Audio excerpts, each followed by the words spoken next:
Grace and peace, everybody. We're back. Happy Wednesday. We're on the way down. This week has already made it to the midweek, the hump day, if you will, and we're there. Happy Wednesday to y'all, everybody. Thank y'all so much for tapping in with me today.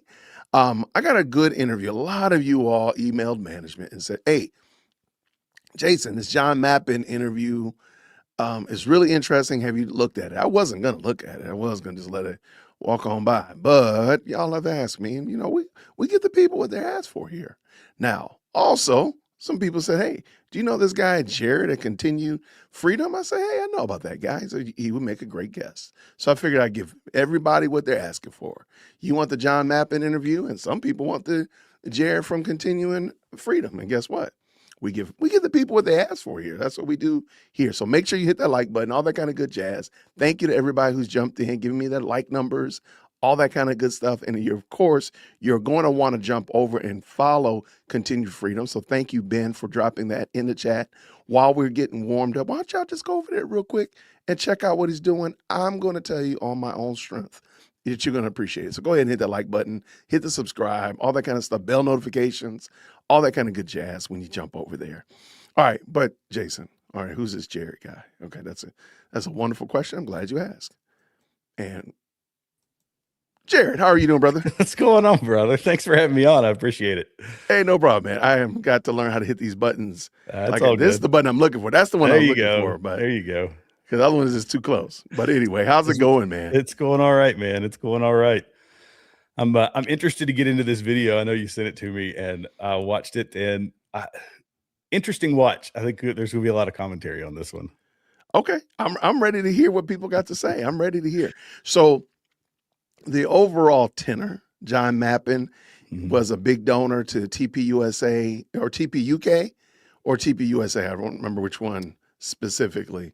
Yeah, I think it was TPUK. I'm pretty sure that, yeah. And he's a British businessman, entrepreneur, real estate mogul, that sort of thing. Absolutely. And he also is the one that came out writing a very favorable pro-Candace Substack right at the beginning of this whole Charlie Kirk saga. And so, needless to say, and people have been looking at John Mappin a little sideways. When you add to the fact that he's a Scientologist, that makes it even more like a head scratcher. Like, why do you even care? When you see that he's been writing tweets and so on and so forth, asking, who did he ask? Alex Jones to come out to the UK to go shooting? Remember did he? No, I don't remember that. Yeah, he invited him to come out. No. He asked, I think it was Alex and Nick Fuentes to come out and go pheasant hunting. I'm like, oh, nothing could go wrong with that. Not a thing could go wrong with that at all. So he comes across as a very eccentric fellow. His wife's name is Arena? That I'm not sure about either. I think it's John and Arena Mappin. I didn't know a ton about him until you had sent me to say, hey, let's talk about this video. So I went through the video and was researching that. I did a very basic background check on the guy, but I didn't know a ton about him. I probably have seen some of his content over this whole saga, but not knowing exactly who he was or where he sat with TPUSA or Candace Owens or anybody else. Got it. Well, I've noticed them, floating around. Candace has mentioned him. He's one of the people that she's always referencing when she wants to bolster her case. So anyway, I thought it was interesting. So we're going to do this interview. Are you ready? I'm ready, brother. Let's do it. Man, you're more amped about this than me, man. You're more excited about this than me, man. I'm gonna let you I'm gonna let you run point on this one, man. I'm gonna let Scottie Pippen run this game today because you're more excited about it than me. I'm telling you right now. Okay, let's do it. Yeah, I mean, we'll get into it. I'll jump in whenever you want me to. Absolutely.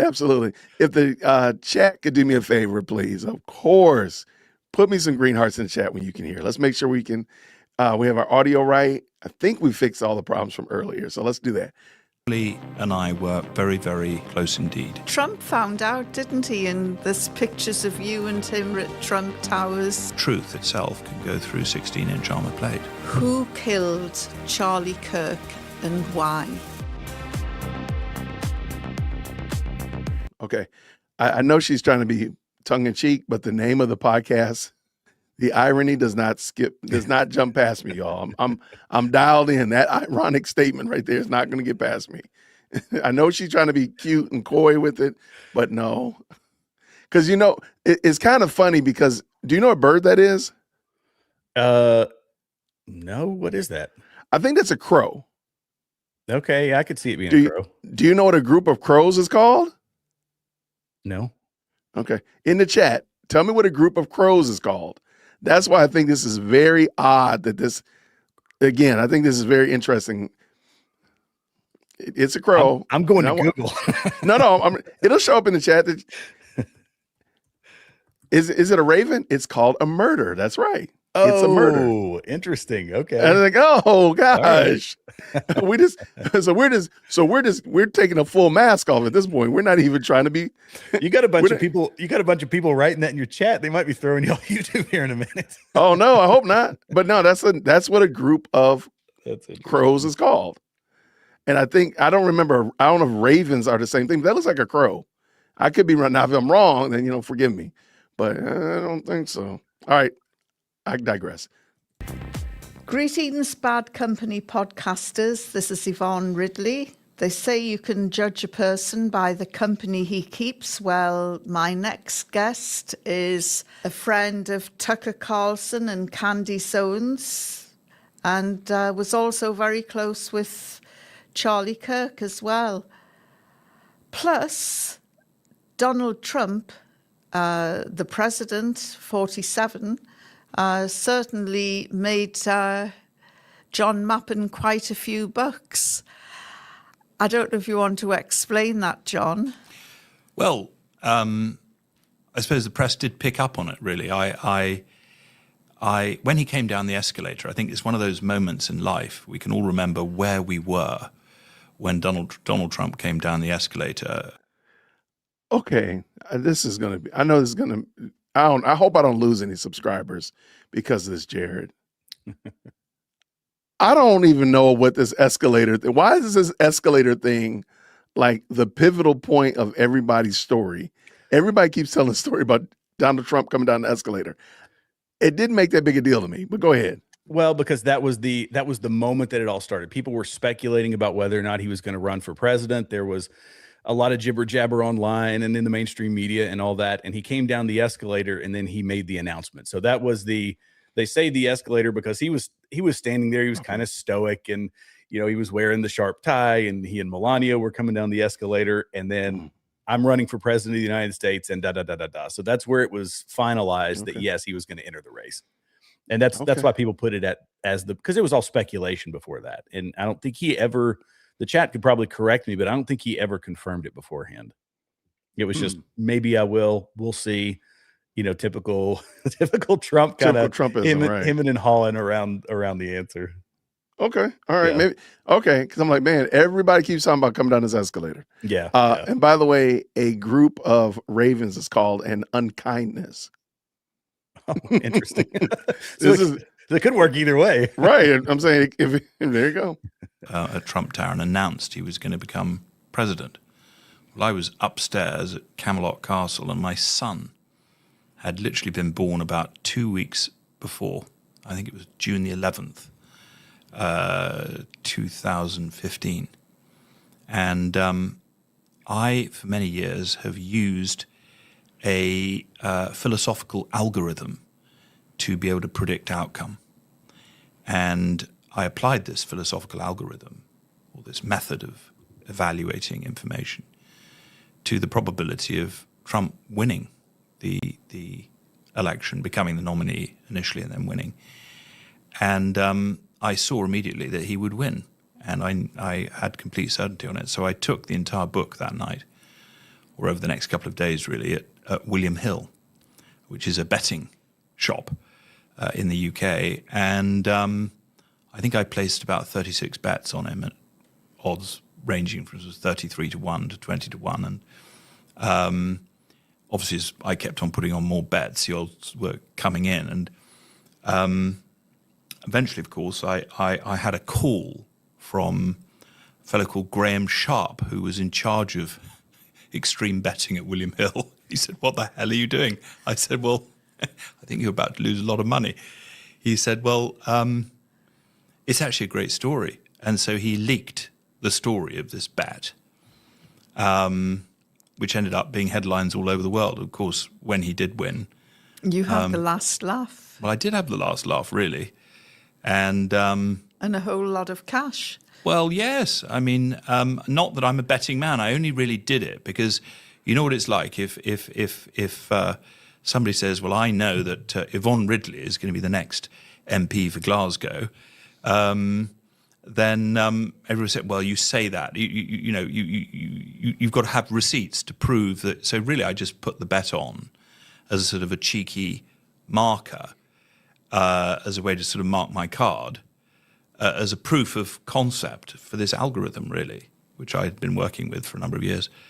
And I wasn't intending to sort of clean out William Hill, but I don't think I quite cleaned them out. In fact, I think the publicity from the bet that they generated caused so much political betting to come in.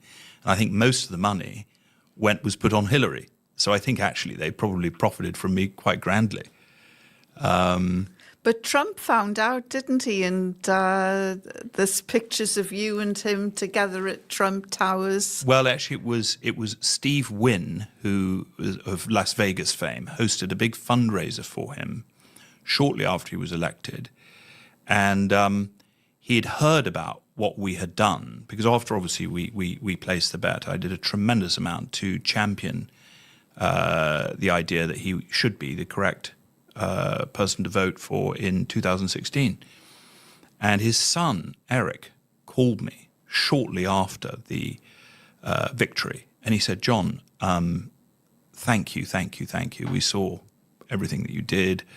As soon as you're in Washington, do please come and say hello. And so Steve Wynn was holding a fundraiser. I happened to be in Florida.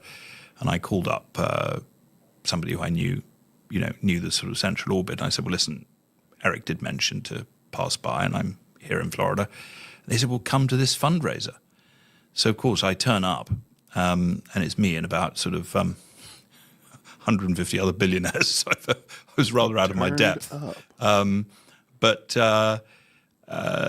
he was there, and he had a copy of the Daily Express front page, which reported the bet. And I've actually got a picture of him holding up the Daily Express headline, about John Mattis. Is that him? Yeah, that's him. Yep. That's wow, him. he looks very different. Well, I mean, you think about it, when he was betting on Trump the first time, that's been, what, It's been 10 started years. in 20. Yeah, it's been over 10 years now. Okay. So Okay. I'm sure maybe you're not aging. I've aged a lot in 10 years. I don't know, man. This job has made me age. It does. Winning a gargantuan sum. And when I met him, he said, I know all about you. He said, you made rather a lot of money from me winning the election. I said, well, sir, when you back a winner, you win. Of course, he absolutely loved it. And Melania was absolutely joyful. Of course, she's got a new film coming out. So that'll be exciting. Yes, I've heard quite a bit about it. Are you going to go to the opening, the premiere? Well, I might go if there's one over here. I was supposed to be actually in Washington this week, but I've had to go somewhere else. But so I don't think I'll be going to the premiere there. But if there's one here, I'll most certainly go. Now then, I mentioned some names earlier on. Yeah. Friends. I don't know. Do you want to jump on any of this? I find it. Go ahead. So the first part of it was them talking about this. And I mean, I know we've been going for 10 minutes and they're talking about Trump and all that. I think that it does give interesting context to people that's in this guy's sphere. So he just calls up Steve Wynn, who owns a bunch of casinos, and his son, who are, he's operating in a different sphere of society than we do. Right.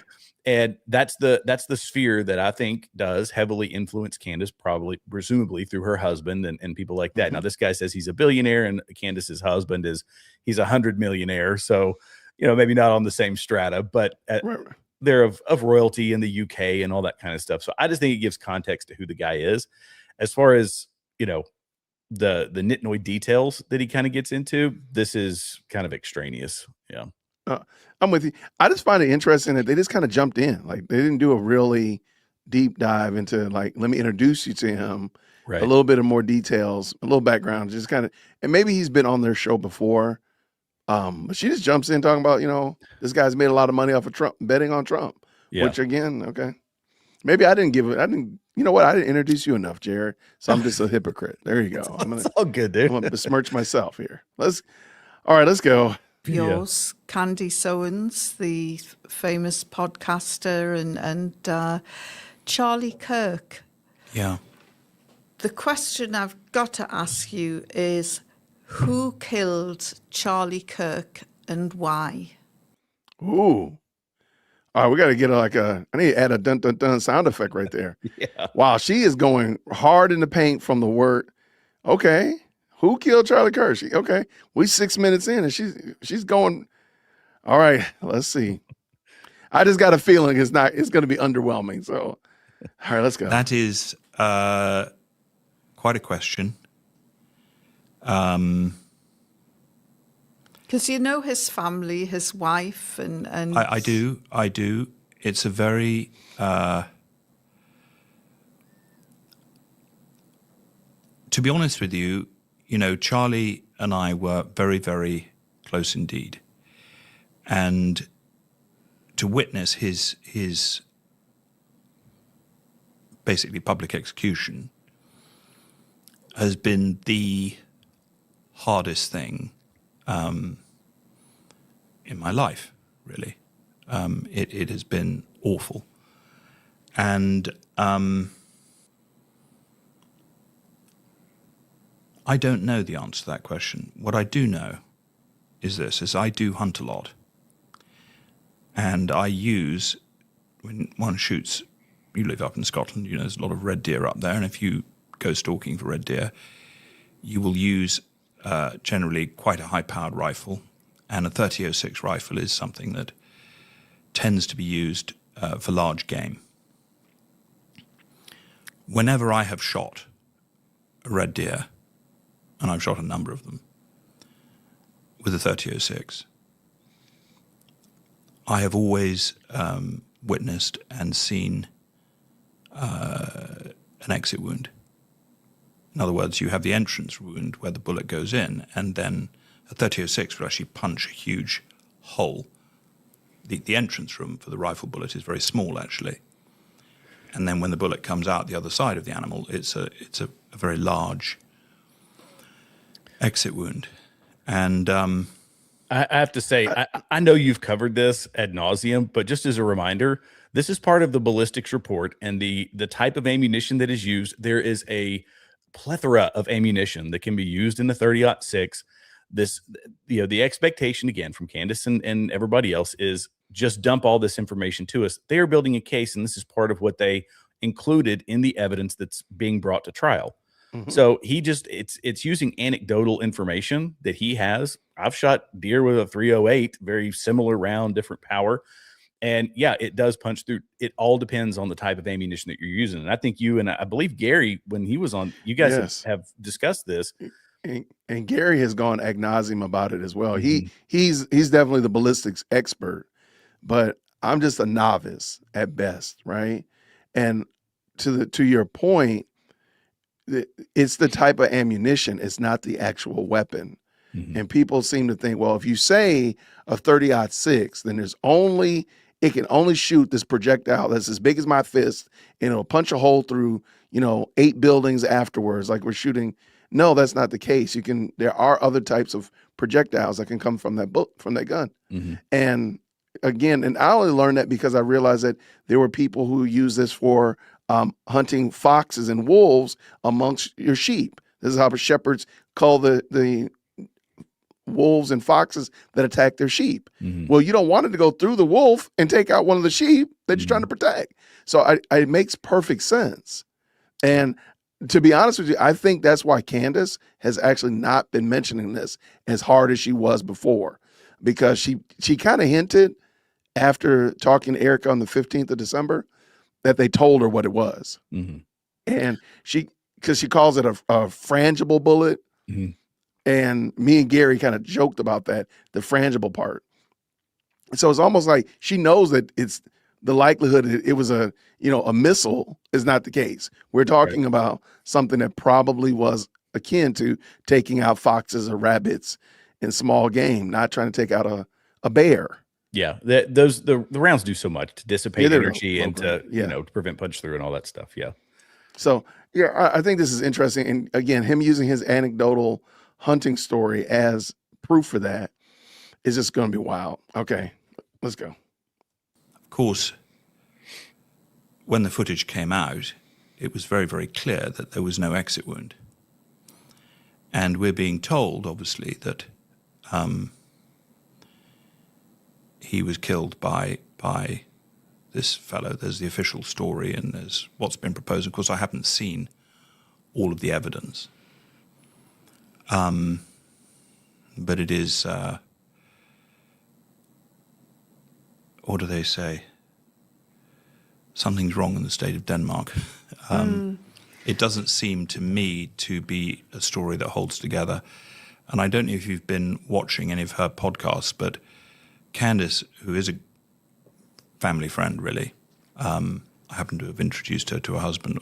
Oddly, I'll tell you that story later. But Candace has produced a series of investigation, which I would thoroughly recommend anybody to watch. Any free-thinking person should definitely be interested, because there are so many anomalies which point to certainly flaws in the official story, that I think it behooves any right-thinking person to look into it, not least because the person who is currently in jail for allegedly shooting Charlie may well face the death penalty if convicted.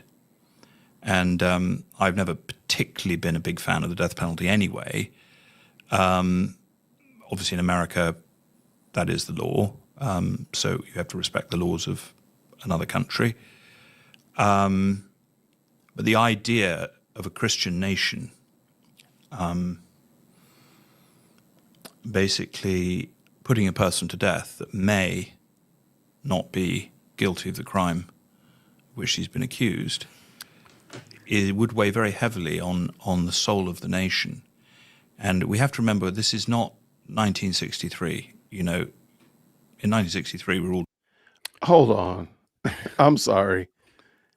So he thinks that he would get like an unfair trial, like they would not actually show proof of why he was found guilty?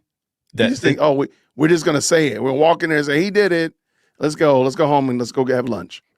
It makes a lot of assumptions. The assumption is that the judge is willing to convict without proper evidence, that the local police are willing to present improper evidence, that the FBI is willing to present improper evidence, that the defense is willing to use improper evidence to wrongfully convict a guy who is, this is, it's the layers that they apply to it that don't match with reality. This is why I've practiced a bit of temperance, I guess would be the right word, when it comes to drawing these conclusions. And I know that I think that you do the same, is that this is a case with local police, or with not Nevada police that are handling this investigation. I'm sure FBI is involved, trying to find how this links into other states. And there's a prosecution, there's a judge. To say that he's already drawing that conclusion, and he's pitching that to the audience of this lady here, that if this guy, he says it would be terrible if this happened. It's a stain on the soul of the nation, which it would be. Everyone is, but that is so rare in America. And under such a high profile case, the likelihood is practically zero. And he mentioned Lee Harvey Oswald. Lee Harvey Oswald never made it to trial. Right. You know what I mean? Yeah, this is a very interesting take to position it like this, as if, again, a jury is going to take this faulty information and this faulty evidence and come up with a conclusion that he's guilty, even though the evidence doesn't lead us to that direction. And the other problem I find is he says, I haven't seen all the evidence. When have you ever? When have we, as the bystanders, ever seen all the evidence in anything? I did the whole YSL trial. There's so much evidence we never saw. I went to court. I went to the actual court. There's so much evidence you don't see. Like, what are we talking about here? and the just the normal average Joes and Janes are not going to see it. What are you talking? This is just a very weird way to position it and then to make it these anomalies, quote unquote. And now we have to go run up and chase after Candace, which is wild work. Let's go. Told Lee Harvey Oswald had killed President Kennedy for many years. The average Joe more or less accepted that. I don't think anybody believes that now. Oliver Stone came forward, obviously, with his theories, and other people had come forward with their theories. But I think the if we were to do a poll, actually, you might poll your viewers. What percentage of your viewers believe that Lee Harvey Oswald killed JFK? In those days, there was no. This is my only question with that. Let's just say that 100% of this woman's audience did not believe that Lee Harvey Oswald killed JFK. What will that do? If 100% of her audience believed that Lee Harvey Oswald did not kill JFK, it solidifies one conspiracy, I guess, in their mind, and then they would draw that same conclusion about Charlie's. Okay. Is that kind of what you're getting at? Well, I'm just wondering, like, nothing will change. Oh, it's not It's not like we're gonna reopen up the case. It's not like they're gonna immediately start, vetting Candace's dreams and running after every one of her machinations. Nothing's going to change. Even if 100% of the audience doesn't believe that Lee Harvey Oswald did it, that doesn't mean that anything new is going to change. And so I think this is a very odd position to be in, because cases they're almost like they're trying to adjudicate this case in the YouTube streets, in the social media streets, rather than in a court of law. Like, he's like, well, me and Jason and Jared disagree with this. So hey, now we got to go in another direction because Jason and Jared said something. No, they're going to keep doing exactly what they're doing. So it's almost, that's why I keep asking, like, what's going to be the end result of this? Right. Nothing.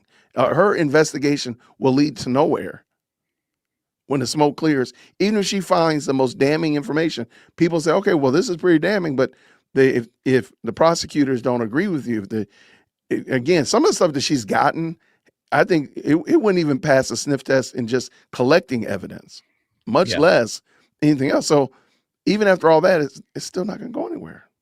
Yeah. Well, it's leading people astray by thinking that her asking questions is going to the end result is going to be, some sort of a conviction or some sort of a like that. That's not going to happen in the court of public opinion.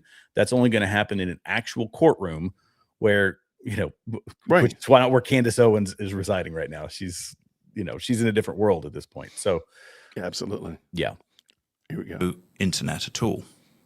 And you didn't have this free flow of communication. You didn't have X accounts and, what do we call them? All these social media. There's Instagram, there's Reddit, there's all of these various different platforms, and people are very free to communicate. And what's happening with Candace is there's like a global decentralized intelligence network that has sprung up around this very question: who killed Charlie Kirk? I'm of the belief that answer, we have a right to know.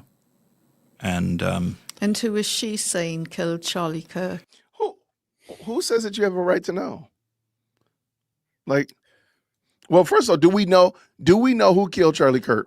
Do we know emphatically who killed Charlie Kirk yet? I mean, we've got a suspect, and that person is innocent until proven guilty. There we go. So we don't actually know that he's done it as of yet. Right. I think we probably, Jared, you and I probably lean toward he's more than likely guilty. We feel very comfortable in him being guilty, but we do give him that he's innocent until proven guilty. Yeah. Right. So go ahead. Oh, so go ahead. No, I'm saying, so it's just odd that they're treating it like this case is already over. And it's not like, the first day, they haven't even started selecting jurors yet, for crying out loud. Well, and people don't have the patience right now because it's what's driven the most, this highly watched YouTube channel and Candace Owens and on X and everywhere else. It's driven she has built the story so fast that now people they're not going to have the patience to wait until this actually takes place, which could be a very long time. These court cases easily are not short at all. So it gives her free run to keep taking the conspiracies to whatever level she wants to take it to. And the people are going to continue to build frustration, the people that are listening to her. But, I think that there are unanswered things, as in all the Reddit posts or the Discord chats and all the things that showed knowledge by other people. That's going to be part of this investigation, and where that is, I don't know. But I'm willing to give it the same patience because they were obviously quick to find the evidence and to find their suspect. All that other stuff, we're not seeing that either. But that's because they have to keep a buttoned up investigation so that there aren't any leaks, so that you're not compromising a court case that happens later on down the road.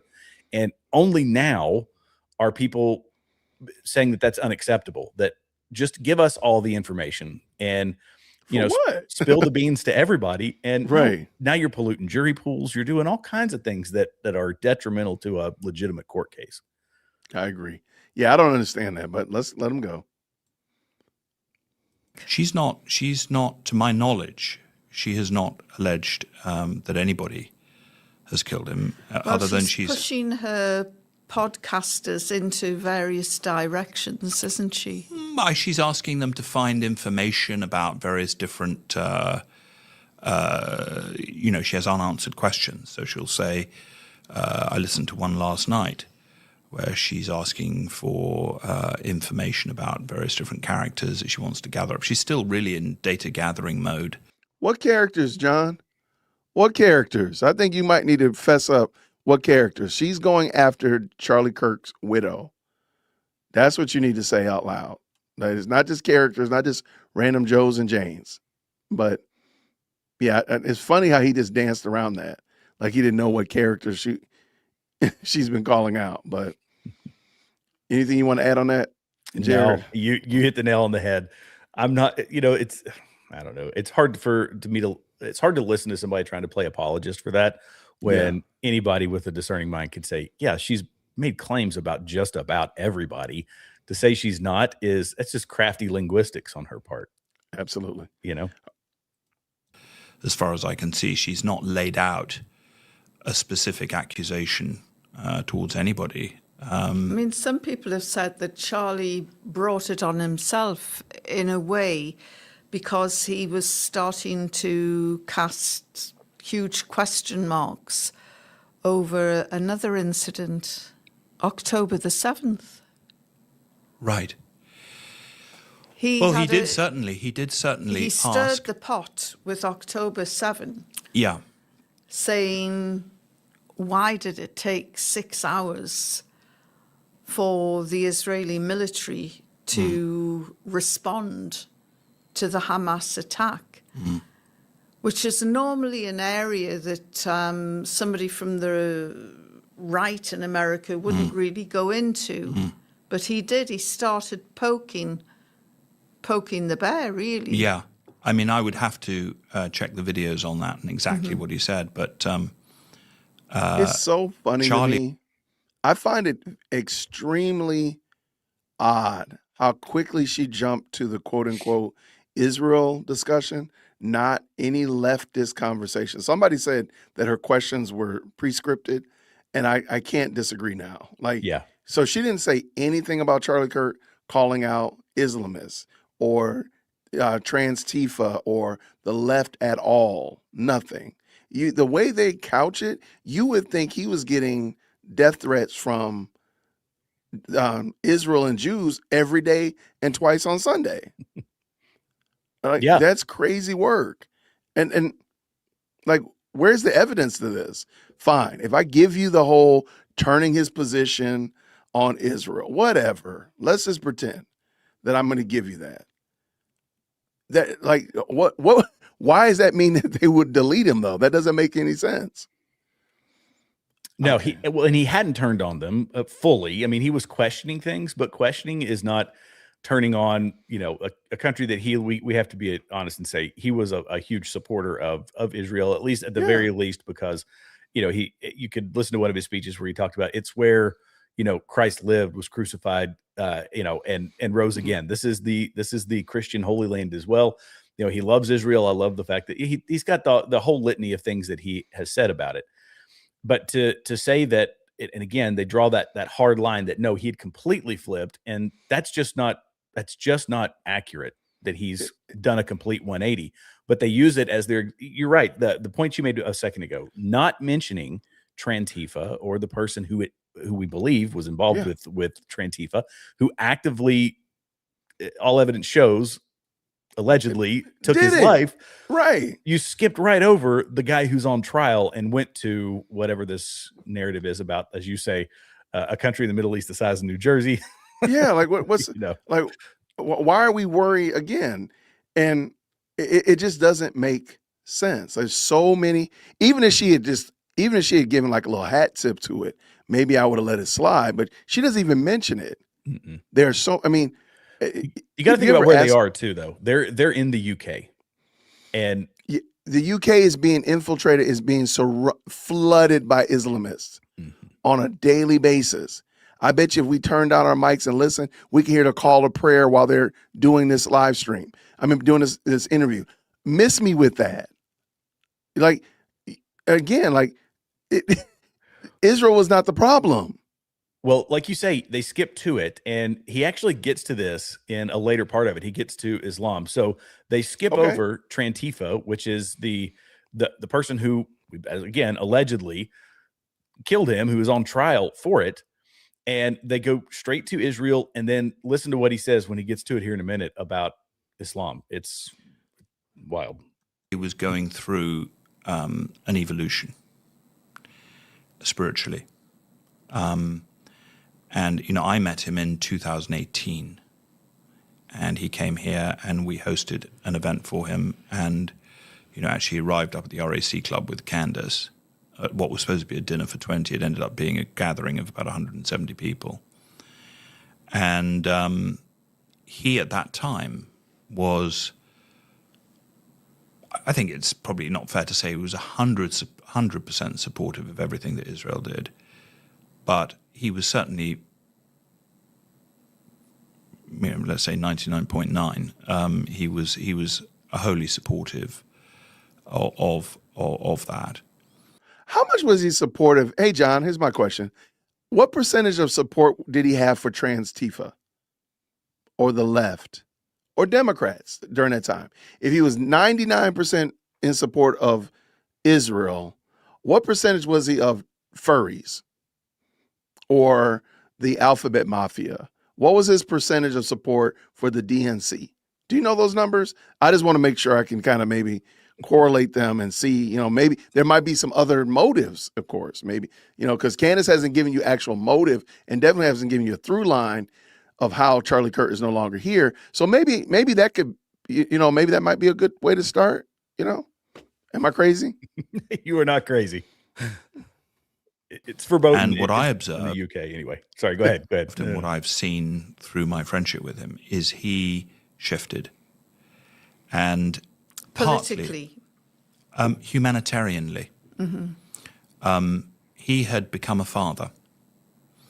And I think when because you're a mum, he was politically, he had his position, but from a humanitarian point of view, when you become a parent and you start to see the sorts of ghastly devastation that had occurred in Gaza, or has occurred in Gaza, I think for most people,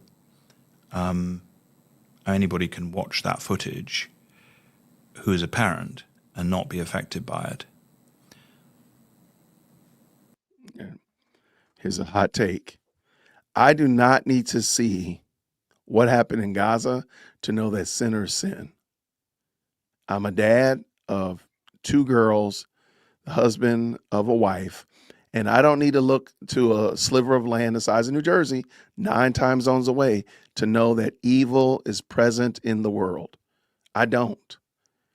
And it gets a little bit kind of like, okay, come on, man, just stop the cap, because there's there's stuff going on here in the States and on every street corner, nearly in every major city, that will wake you up that there are sinners in this world, and we do a very good job of sinning. I don't need to see Gaza in order to do that. So this constant, silly drumbeat, God bless the people in Israel and Gaza. May they figure that out. But my goodness, in the morning, right here on Peachtree Street here in Atlanta, we got more than enough problems. Problem number one is there's 32 different Peachtree streets. So that's the problem, right? We don't even know what street we're on. So it's just, come on, man. Like, just stop the cap, John. Okay, I'm going to let you go. Yeah, no, it was just Gaza is that it's such a, and it's so much more complicated than they tend to, than they want to accept. Everybody, just like any conflict, people want to pick one side or the other. One is just bad and the other is, just good. And we've flip-flopped completely, on polar opposite sides of that whole ordeal. But we've also used it as a chance to say we believe everything that is said by whichever side it is. We don't question things anymore. And I'm not saying, like, I hate getting deep into the whole Israel-Gaza conversation, because you lose so many people that are not willing to compromise on that little plot of land the size of New Jersey over in the Middle East. And I have friends that I get in heated debates about Israel and all that. But I will say that it's a very useful cudgel they can use when trying to make a point, as this guy is. Just look at Gaza. Okay, well, yeah, there's more to it. The people running Gaza is a prime example. We're talking about Islamic extremists who run the government there, and who 68% of the people are supportive of. I mean, that's so. Anyway, sorry, I won't dig us down that rabbit hole. No, I tell people all the time, I'm really not that interested in arguing about Israel. I really am not. When there's just so much that we need to worry about right here in the States, that you would go through 9 lifetimes just leaving from my house to get to Hartsfield-Jackson to go to Israel to worry about Israel, if you just dealt with everything between here and the airport. Worry about your own life, man. I mean, y'all worrying about Gaza, crashing out over Gaza, and your neighbors down the street have not been given the gospel. Their neighbors down the street are doing some very wicked, vile things, and you don't even know about it. But you worrying about 9 time zones away. You dialed in to, Jerusalem Boulevard, but you don't know what's going on your own block. Come on, man, for real. Yeah. You over here crashing out over this, and your daughter on OF. Come on now. Like, get your daughter off of OnlyFans for a moment and then catch me outside. Like, come on. It's just kind of dumb to make this the landmark, the milestone, the real big issue. Like, come on. And so I know people are not going to like it, and that's okay. My name is Jason, dearwokec@gmail.com, email management. But I'm not going to lose sleep. I'm not saying that it's not important, but my goodness, in the morning, what's going on right here? Yeah. That's on. Yeah. Sorry, go ahead. Yeah. No problem. Both sides. I mean, listen, what occurred on October the 7th was absolutely unacceptable. And what has occurred subsequently has been, from a humanitarian point of view, absolutely unacceptable. And Charlie was deeply affected by that. And of course, I think it was in May of last year, he wrote a personal letter to Bibi Netanyahu. And he communicated that Israel was losing the PR war. And it's very interesting, actually, because I was out the other day in the countryside with a friend of mine who is a Jewish friend of mine. And he said to me, he's very well-to-do family, public school, not somebody who even, perhaps I would even have considered. It's not somebody who is like, you have people that are like obviously Christian or obviously Muslim, or in my case, obviously Scientologist. I mean, you have different types of people. Some people sort of wear it on their sleeve. Some people don't really wear their religion on their sleeve. I wouldn't have thought that, I never really, it's not something I would have necessarily have imagined. He said to me, due to the rise in anti-Semitism, I'm going to be needing to get myself a place in Israel so that if things get really bad here, I can leave. So it was shocking to me to hear this. At the same time, I've had people who, Muslim friends of mine, who don't feel comfortable with the level of the, increase in anti-Islamic communication.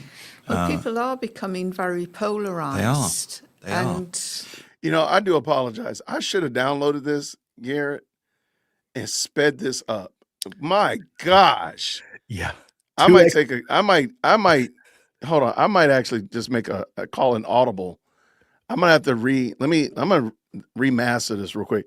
This guy talks like he really hates me. He's like, I hate Jason. I hate Jason's ears, and I'm gonna torture his ears. What in the merciful name of God? My gosh. I listened Okay, to it on I'm gonna speed this 2x speed. So bruh. I didn't notice. I didn't realize this. I'm so sorry. That's what I get. Yo, I am so sorry. I apologize to the whole community. This dude, right? Yeah, I'm sitting there looking at people talking about they're taking a nap. I'm like, I think my ears took a nap. Like, I think my ears have gone to sleep. Like, what am I doing here? What is going on here? Oh my gosh, Jared, tell me what we're doing. Jared, help me out. Well, I didn't even think about it because I was playing it on 2x speed. I was making notes. I was typing a couple of things in, doing a little bit of back end research on it. And so, I didn't pay attention to how boring he was. And I think it might have been why I put it on 2x speed. But He's just talking like, are you playing it this on is like, YouTube? no, I downloaded it. So I didn't want the commercial break. Yeah. Well, I'm just listening to it to make sure it doesn't sound like oh, you're listening to too wacky. Yeah, it doesn't sound really good. I don't want to do that to people. So I'm just gonna do $1.50, 150 speed. It still got that tinny AI sound to it, but it's not that bad. Yeah. But again, this is ridiculous. I mean, he's lyrically wandering around the countryside. He's dragging us around. Like, John, stop this, man. Get a map. There's a reason that the people that when you can get to buy the audio things where they read you to sleep or whatever, it's always in a British accent. That's a very true point. That is a very good point. Yeah. That's a very good point. Okay, it's rendering right now. So shout out to the best live chat on the internet. Here, let me knock out these supers very quickly. Thank y'all so much, everyone, for first of all, for tapping in with us today. People are telling me they're still not getting notifications. I do apologize. I don't know what else to do. I'm going to ask you to go ahead and unsubscribe to the channel, close down your browser, open up your browser, come back, and then resubscribe. Help a brother out. But that's the only thing I can think of. And then make sure you, of course, hit the bell notification, turn on all those kind of good things. But MT says this. Okay, I feel like crossovers are being done specifically for me now. No other explanation. These are my delusions of grandeur like candy. Shout out to MT. Thank you for the 5. Both yours and my subscriber. And they like these crossovers we've been doing. MT says this with a 2. He said the halftime show should have been Candace. You know what? He is that guy that said that. Oh, he said wow. Candace should the halftime show should be Candace showing all of her evidence. I'm like, nothing's stopping Candace from doing that. Nothing stopped her from doing it except that little pesky truth that she doesn't have any. Thank you so much, Brandy, with the 5. One question to potential jurors. Do you know who Candace Owens is? I mean, valid. That would be a valid question. I don't know why. I think that'd be a good question. That'd be a good way to call the herd for sure. MT came back around again and said this. Charlie brought nothing on himself. He brought Candace on his family by not denouncing her while here. I love him, but he was selfish in that regard. I mean, I can't argue. I don't know. I've said this. I have a thought that he was still, obviously he didn't know what was going to happen to him, but he was a coalition builder, and he built coalitions with some pretty aggressive people. Now, you could probably speak better. I've heard one way and the other about where their relationship was, but I'm sure that in the back of his mind, just the way he presented himself and knowing other things about him, that he was a guy who thought maybe there's an opportunity to correct this, to repair this. and he was approaching it that way. So denouncing someone who could be a potential ally in the future, maybe that was his approach, because he had Cenk Uygur, and he had yelling matches with Cenk Uygur, but he also invited Cenk Uygur to some TPUSA events, and they are vehemently opposed to one another. So he was a coalition builder. Yeah, you know what I mean? I don't disagree on that. I can see where you're going with that. I think Charlie Kirk knew something, and sadly, I don't think he knew how to get out of it. Mm. And I know this is gonna, and I'm not trying to, besmirch Charlie. I got mad respect for Charlie Kirk. I'm gonna play this little clip for you. Me and my editor have been playing with this. I'm gonna play this for you all, and you all tell me if you hear what while this video is rendering. I'm sorry, the podcast, the Bad Company podcast, is still rendering. So tell me if you hear it in this video clip. Hold on. Add to the screen. Remove this. Add this. There we go, Jason. Okay. Just listen, and it's very short. Like the things that human beings fall for, right? So I had this idea when we were talking, because Charlie is an evangelical Christian. I'm not, right? I believe in This super smart guy is an evangelical Christian. Yes. So Yeah. does he believe like Jesus came back to life? Yes. Really? Yes, he's an evangelical Christian. So he right? believes that someone died, Yeah. and then 3 days later, Yeah. they came back to life, and that they walked on water and Yeah, healed I mean, the you have to. sick. I haven't really gotten into it with him, because I'm not the person that should ever be like debating or talking about Right. religion. It's not my like shtick, I guess. But so what I said to him, because me and him both believe that in many ways the reason that the government has the media has started roundly dissing God, right, like, and dissing Jesus Christ, is because the government wants to be God, right? So if people Wait don't. a minute. Do you think the media is responding to the government's suggestion? Is that what you think? The reason why people are going Yeah, after so- religion is yeah, because the so I media is think- responding to yeah. some sort of orders from the government? Not orders, like the things that human beings fall for, Okay. right? So I had this idea when we were talking. Did y'all hear it?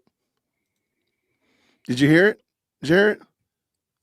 Well, which part? I mean, she talked like he's an evangelical Christian who believed that Christ was had risen rose from the grave, Yep. and that she did not. Is kind of how it was. That's right. That's how it was. She just kinda told you presented. she was not a Christian. Ha ha ha ha. I think Charlie Kirk realized that this woman, she wasn't a Christian. And the ideas that she was putting forward were very new age. That's what she's doing now. She's defaulting back. She's falling back into her normal setting, which is new age, praying to the universe, vibes and astral projections. Dreams mean a whole lot to her. And I think Charlie Kirk realized that and started distancing himself from that, because when she started saying she was a Christian, soon after this, matter of fact, she starts talking about she's a Christian, but she's clearly doesn't know what she's talking about. Yeah. So I think Charlie Kirk distanced himself from her because he knew that she wasn't a believer. Not saying that you had to be a believer, because we know he hung out with John Mappin, and John Mappin's a Scientologist. But I think he realized that having her in the close circle was going to be a problem. And then later on, when she says the crazy stuff she said about the failed art student of Germany and him being a nationalist, it just gave him like, let's get you got to go. You got to go. So that was it. But she wasn't a believer. That makes sense. I mean, because you would think that if she was at the time, she would have said, and so am I. I mean, I And so believe am I. that as well. But no, she left that part out conveniently. So, or maybe not conveniently, maybe because she's being entirely honest, and Joe Rogan's pretty good about getting the truth out of people. I think she was being 1,000% honest. This is exactly who she is. Well, that would And make so- sense with the storyline that she's taken, the mythology and the, like you say, the dreams having a huge deal to do. It's a key piece of her evidence is what she's dreaming when she's in REM sleep.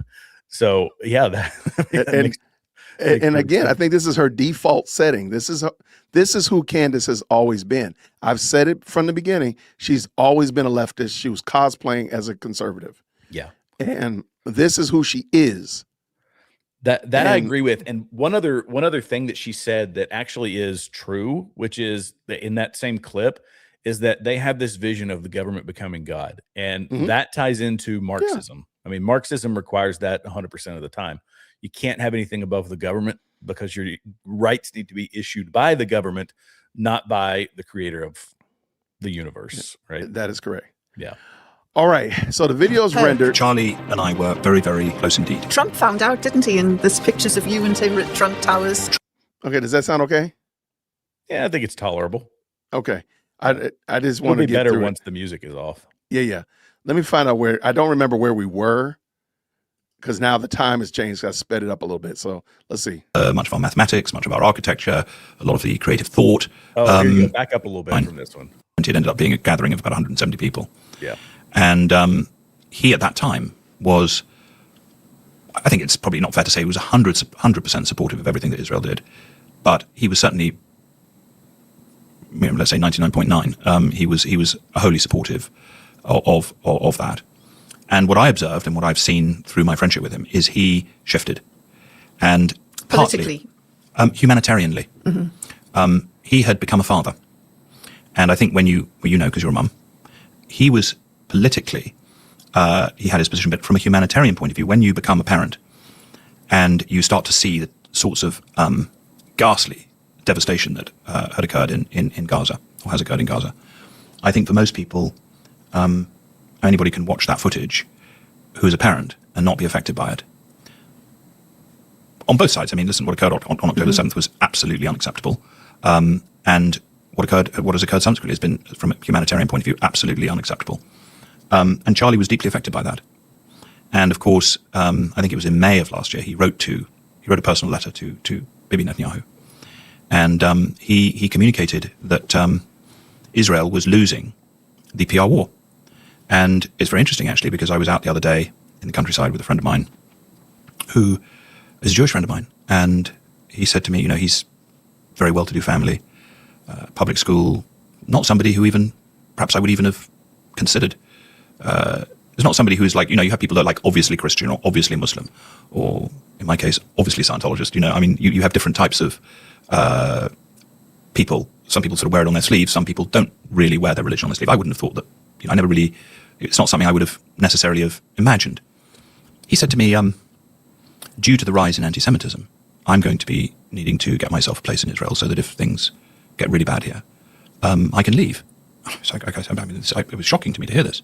At the same time, I've had people who, Muslim friends of mine, who don't feel comfortable with the level of the, increase in anti-Islamic communication. Well, people are becoming very polarised. They are. And I think Charlie could be faulted legitimately, and I don't think it's too early to talk about this because it's 3 months now, and he could be criticised for instance, I don't know if you recall, when he came here, he went on Breakfast TV or something. I think he was interviewed by GB News, and he said that Islam is incompatible with Western civilization.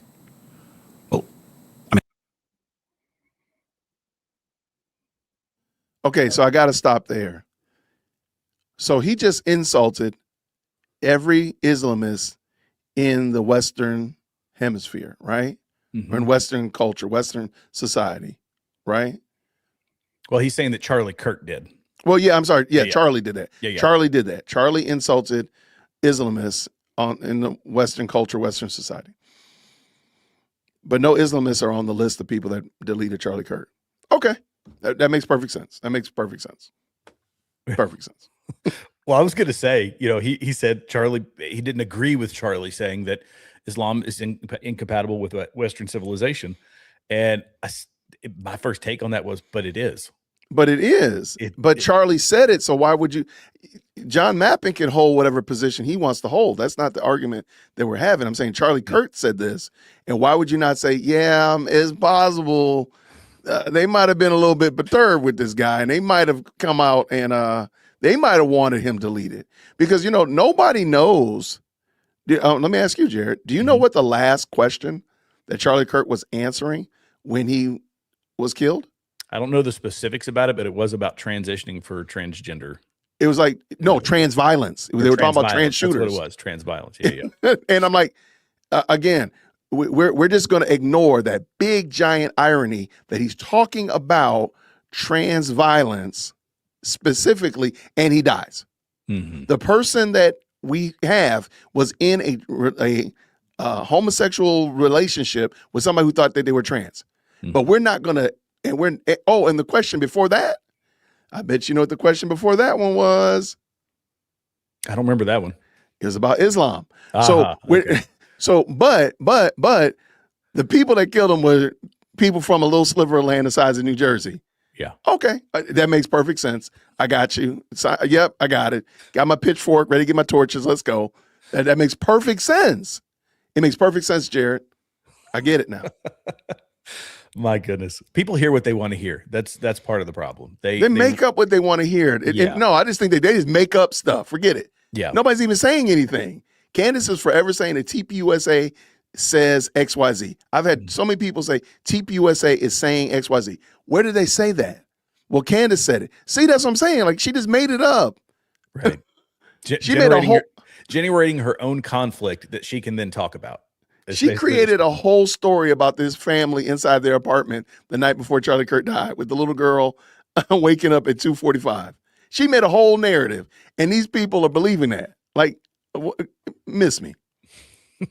I took him to task on that. I mean, that is a ridiculous statement to make, apart from anything else. If you understand your history, Islam has been part of Western civilization, much of our mathematics, much of our architecture, a lot of the creative thought. Now, it's one thing taking a view in relation to people breaking the law. It's a completely other thing to say that entire religion is incompatible. And I think that, in that sense, he was stirring it up there. And I think that was wrong. But we had that type of a friendship. I could, say that sort of stuff to him. We stayed very, very closely in touch. And I did discuss that with him when, after he said it. I said, that's probably, I think that's regrettable. But on the other side, yes, he was asking questions. And this is why people did like him, is that he was a champion of free speech. And he spoke freely. He did speak very freely about his views. I don't think he reported anything at all that wasn't reported in the Israeli newspapers. He was always very careful to, communicate things that were verified by other press. But he was asking questions that were definitely uncomfortable. And so somebody looking at that would look at it, and if they would say, well, here you have a fellow who was probably one of Israel's greatest public relations assets over the last 10 years in America. Is he still an asset, or have we lost him? And I think anybody intelligent looking at the receipts and looking at his communication would say, well, if we haven't lost him, we're about to. And this is why he wrote to Bibi Netanyahu. And if one reads the letter, in fact, the letter was released, but it was presented that this was some sort of, an approval of what was going on. But if you actually read the letter, which of course most people don't read. Well, it has fueled conspiracy theorists. Did you read the letter by any chance, Jared? I did. It was a while ago that I read it. I read the letter. Yeah. It was extremely, again, like, just read it. Yeah. Like, just read the letter, John. No, he was still supportive of Israel. He has a critique, which I don't think there's anything wrong with critiquing something, and you can still support it. Yeah. Well, and he even said that ahead. he still supported them, that how we need to figure out a way to help you in this PR battle that you are losing, this PR campaign that you are losing. So he was very upfront about it. And this guy, this is that hidden messaging. People listen to this interview and they hear however many minutes it's been, 20 minutes, that he skipped over, like you were saying, skipped over Trantifa, went straight to the little country in the Middle East the size of New Jersey, and then follows the same Candace Owens storyline to try to bring people around to that level of thinking. And he even goes from this and skips over it again when it seems to make the most sense, when he starts talking about psychologists and these other things. I mean,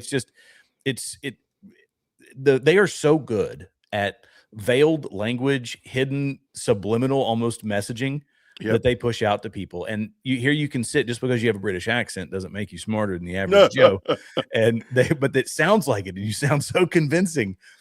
And it's another guy, even a billionaire, who has listened to too much of Candace Owens' content and has bought into a storyline that just does not exist. I'm with you. Let's get it dancing. Let's go. And of course, Candice, who is not averse to stirring the pot as well. Well, I don't think she tries to stir the pot. I think she did say that France's first lady was a man. Have you seen her series? I haven't, but somebody challenged me over that and said you have to see the evidence that she comes up with. Yeah, I think if you watch the Becoming Brigitte series, which anybody can find on Candace's podcast,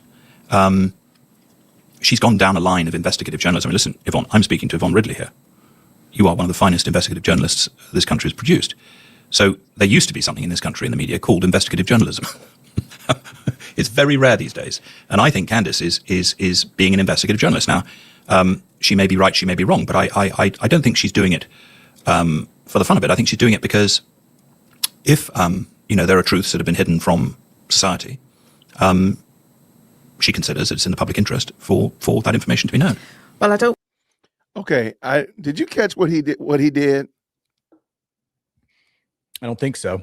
Jared? You are a fantastic podcaster. You are probably the best podcaster that North Dakota has ever put out. It is a blessing that we have such a fantastic podcaster like you here on this here internet. We all should praise your wonderful podcastery, right?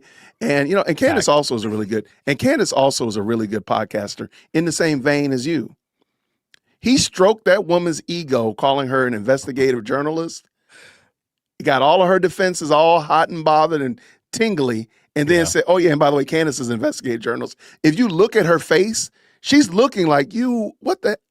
She's saying bad words in French. I'm sorry, in British accent under her breath. She's saying it because she's like, "Wait, I'm an investigative journalist. This hack is not." But he stroked her ego. She just let it slide. I didn't even notice that. That's a good pickup. I'm just noticing how I'm gonna back it up so y'all can hear it again, just so y'all know. And look at her face when the picture goes back to her. Oh, right here, I think it is. Lady was a man. Have you seen her series? I haven't, but somebody challenged me over that and said you have to see the evidence that she comes up with. Yeah, I think if you watch the Becoming Brigitte series, which anybody can find on Candace's podcast, she's gone down a line of investigative journalism. I mean, listen, Yvonne, I'm speaking to Yvonne Ridley here. You are one of the finest investigative journalists this country has produced. So there used to be something in this country in the media called investigative journalism. It's very rare these days. Look at her face. And I think Candace is being an investigative journalist. Now, she may be right, she may be wrong, but I don't think she's doing it for the fun of it. I think she's doing it because if there are truths that have been hidden from society, she considers it's in the public interest for that information to be known. Okay, so I think that is the logical fallacy of appealing to authority. I might be wrong, so please let me know if I'm wrong in the chat. But he just stroked her ego, got her all feeling good, and not only this, he's making himself the arbiter of the reality by saying, Jared, I say, oh my gosh, in this world, we don't have podcasters like you, and we don't have these great podcasters anymore. There's a rare breed of podcasters. And Jared, you are one of the few. You're one of the few, the proud, the podcaster. I mean, like, now, what's the likelihood of you challenging me on anything I say moving forward? I will be honest. If I was her, I would have said, I am not Candace Owens. What you say, I thank you for your compliment. Do not put me in the same arena as that lady. I agree. Please. And I think she should have, but yeah, you're right. It takes her off guard. She's like, it takes her way off guard. Yeah, okay. yeah. I don't want us to get sued by the Macron lawyers. No. We don't have a position on that. No, nor do I. So returning to Candice, she also has a reputation for being very thorough and fastidious in her investigations. And she has got to, well, I wouldn't say got to grips, but she certainly looked at the assassination of Charlie Kirk and decided to get to the bottom of it. Yeah, I mean, I think she's behaved in a way that he would have behaved if it was her that had been assassinated publicly in front of the entire world. But now she's put herself in the crosshairs, hasn't she? She's certainly under threat. Well, my view is the whole world is in the crosshairs. We are at a point in history where if the truth continues to be covered up. You know what he did, right? I'm glad I didn't watch this, because I am paying more attention. You know what he did, right? Well, I'm sorry. Do you know what she was saying, Jared? No, I don't know which. She's referencing the French assassination plot. Right. And what does he do? He shucks around and says, oh, no, we're all in the crosshairs. Oh, we're all in the crosshairs. Yeah. Because he knows that whole French assassination plot was garbage. He knows that. Yeah. So he wants to get that off. Let me get that spotlight out of here real quick and say, no, no, no, no, no, no. We're all in the crosshairs, Jared. Not just poor Candace, but all of us. We are Candace. Now, if I could, maybe I have my editor remaster that so I sound British, so people will believe me. But otherwise, it's going to just sound like a guy from Georgia. But that's what he's doing. Like this is some masterful work, my friend. Linguistic judo. Yeah. Right. This is some lyrical gymnastics. And now, see, the bad thing is he's in the wrong season. You know, Jason, what are you talking about? See, this is the Winter Olympic season. We need to wait for the Summer Olympics for him to win because he's doing some lyrical gymnastics right here. Right. He would be in the Olympics. He'd be getting the gold medal for lyrical gymnastics. No question. So he's definitely getting his training on. All right, let's go back. Let's go. In the way that it keeps occurring. That's a threat to everybody. Why are people afraid of the truth? Golly, you're asking me some serious questions today. I mean, you cover it in your book, Sovereignty, the Restoration of Sanity. What really interests me about this is you put psychiatry under the microscope, and I noticed that you really got on your white charger and went after those who were trying to attack Candace Owens, saying, oh, she's barking mad, she's crazy, she's a nutcase, you know, all the usual insults around mental fragility. yes.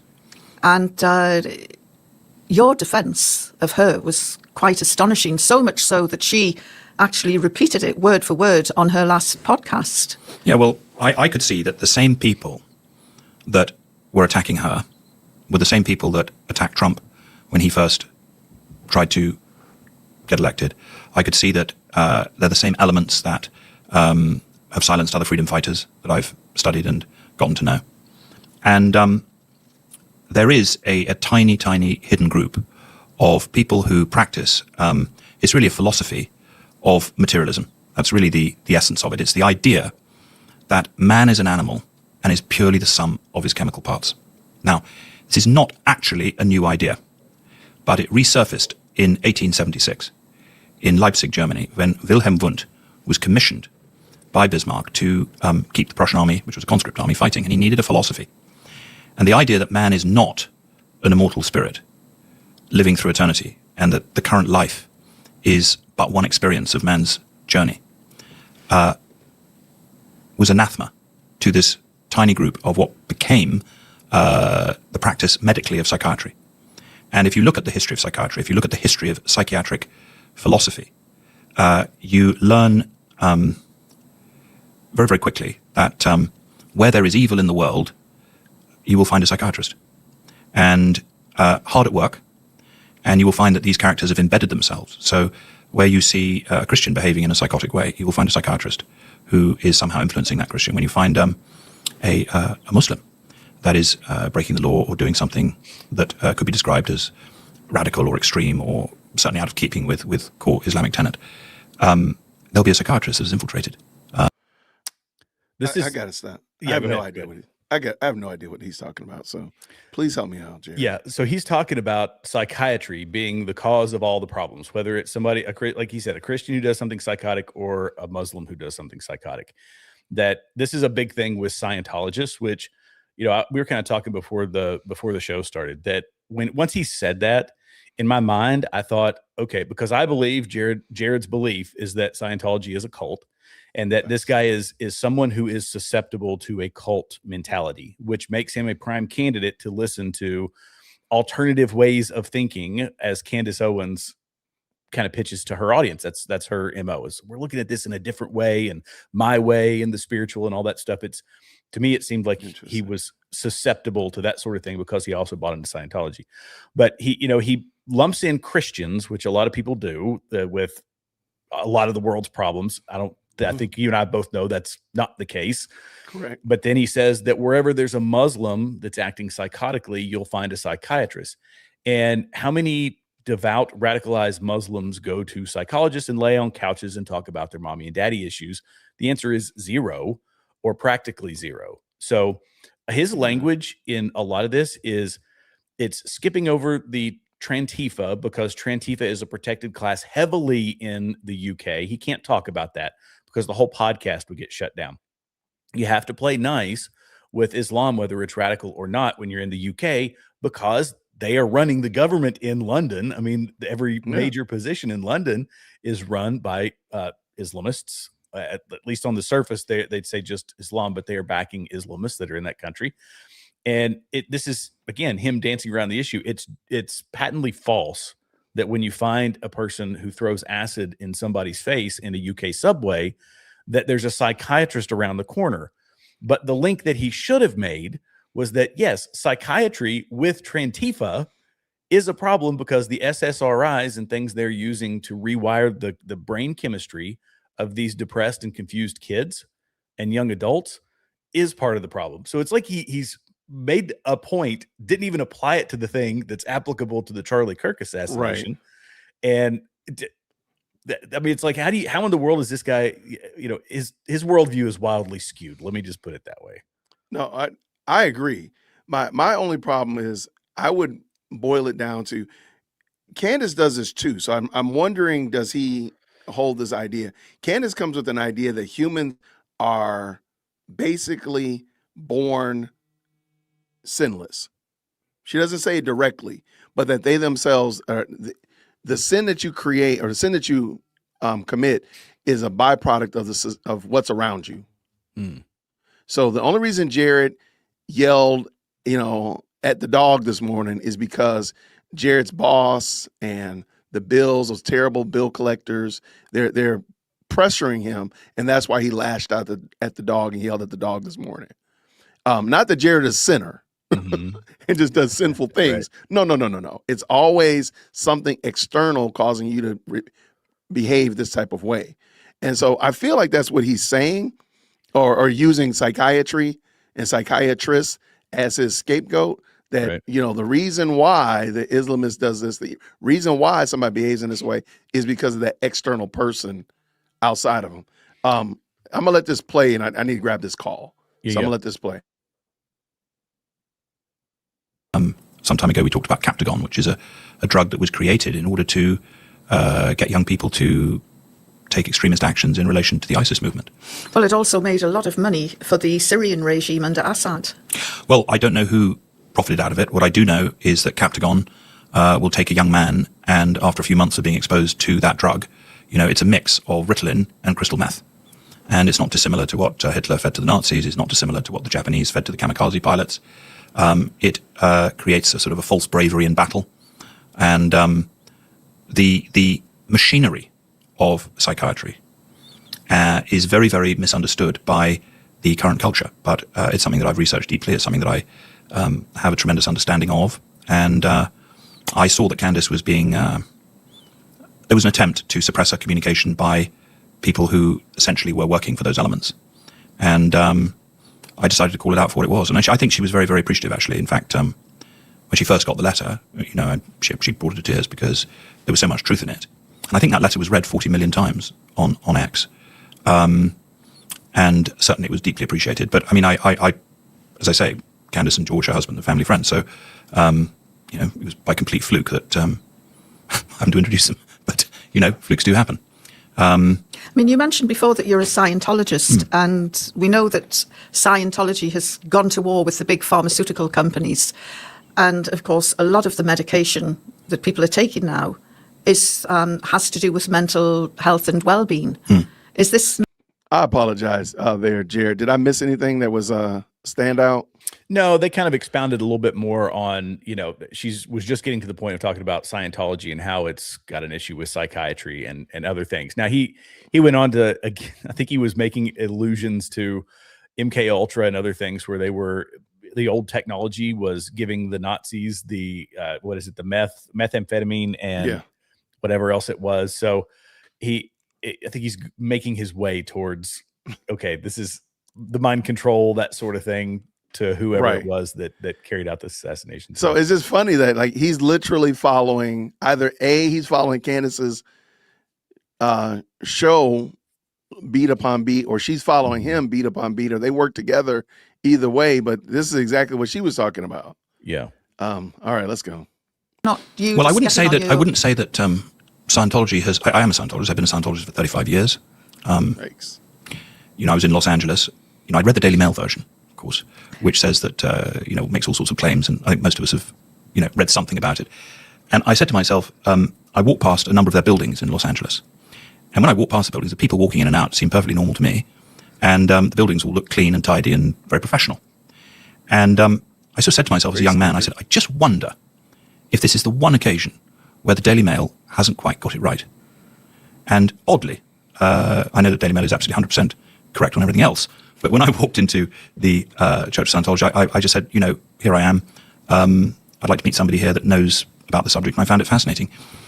I wouldn't say that the Church of Scientology went to war against the pharmaceutical corporations. I would say the other way around. L. Ron Hubbard, who founded Scientology, he discovered a cure for depression, or a way to handle depression that doesn't use drugs. Of course, if you invent a better mousetrap, the people with the existing mousetrap get rather annoyed. And of course, if you can sell a book to somebody that costs all of sort of $5 or $10 or something like that, which you did in those days, and they can take that book home and they can help their friend resolve depression in a few hours, with a little bit of reading, I suppose, let's say 20, 30 hours, without using drugs, then that becomes an immediate threat to all of those profit models out there that rely on somebody turning up to a doctor saying, I'm depressed. The doctor goes, oh, well, take this mother's little helper. And that game had been going on for a long time.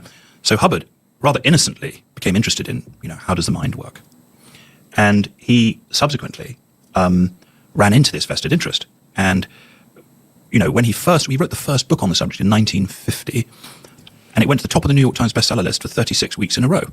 Well, this then became a threat to the actually psychiatric vested interests who thought that they had a monopoly on mental health. And so they started a disinformation campaign about the founder and about the Church of Scientology. So you're supposed to have heard all sorts of cuckoo things about it. And I won't repeat them here because you can read about them in the Daily Mail. But yes, there was a kickback. And I think when you do introduce truth, you asked me a very good question. Why are people frightened of the truth? Well, I think it's a different answer for everybody.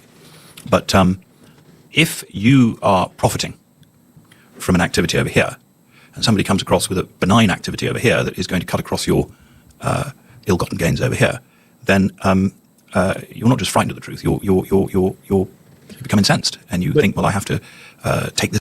Whose truth? That's the thing. Whose truth? This is what truth? Because people believe that the things that Candace are saying are the truth.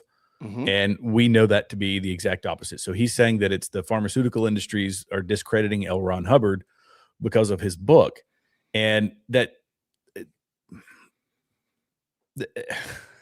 there's a lot of other problems with L. Ron Hubbard besides just the book. But absolutely.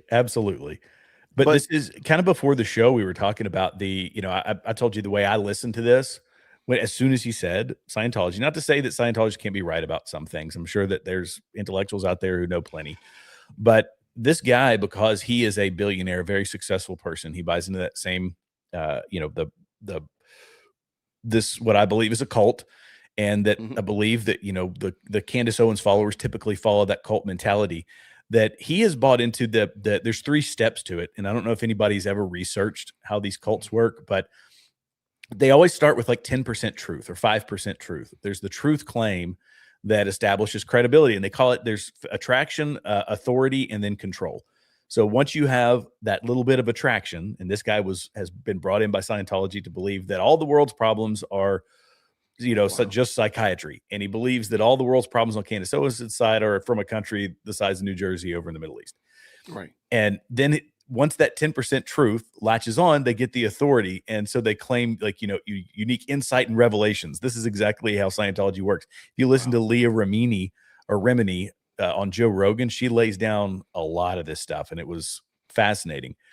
But then they introduced the whole them versus us versus the world. Tell me if this sounds like Candace Owens. And then when there's control, there's limited outside information. So no, you can't trust what's out there. You only have to listen to me as the source of information.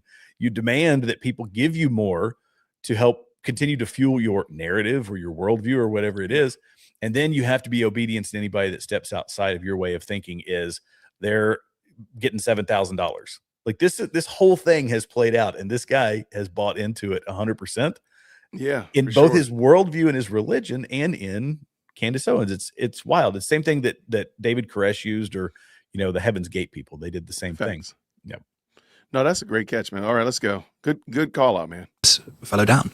So I think the truth tellers and the truth seekers, and Charlie, of course, was a great truth seeker. In fact, I have a text from him where he says, "John, thank you so much for opening my eyes to the psychs." And he was zeroing in on who it is on this planet that is seriously causing the trouble. I mean, just take, what's been happening in this country for the last few years. I mean, we're looking at a population that has sort of allowed itself to be exposed to a military-grade psychiatric hypnosis program, and look at the craziness that has occurred over this period. Well, Charlie was onto all of that, and he was talking about it, and Candace too. And of course... Well, that could also make them targets because, you're attacking a multi-billion-dollar industry. I'd love to say it's multi-billion. It's actually multi-trillion. Multi-trillion. It's multi-trillion. It is a lot of vast... cash. It is a lot of cash. And there are some people that have integrity in this world who wouldn't compromise their integrity for money. I know you to be one of them. And you've had the most extraordinary track record as a journalist. But there are others who are willing to sell out actually for very little money. And that's a shame. But that is the anatomy of life. And what is good, and the reason I think shows like this are so important, is that truth itself can go through 16-inch armor plate. And when people actually hear the truth and they start thinking for themselves, well, they can, anybody can look into the history of psychiatry. I mean, if somebody actually wants to look into the history of psychiatry, there's an organization called the Citizens Commission of Human Rights, cchr.org is their website. And you can, what I'm saying here is not new information. This has been known since about 1966. So it's not a new analysis, but it's becoming much more relevant today. I think really because of the vast numbers of people that have been told there is no cure for depression here, you're just going to be hooked on these drugs for the rest of your life. And eventually these drugs destroy people.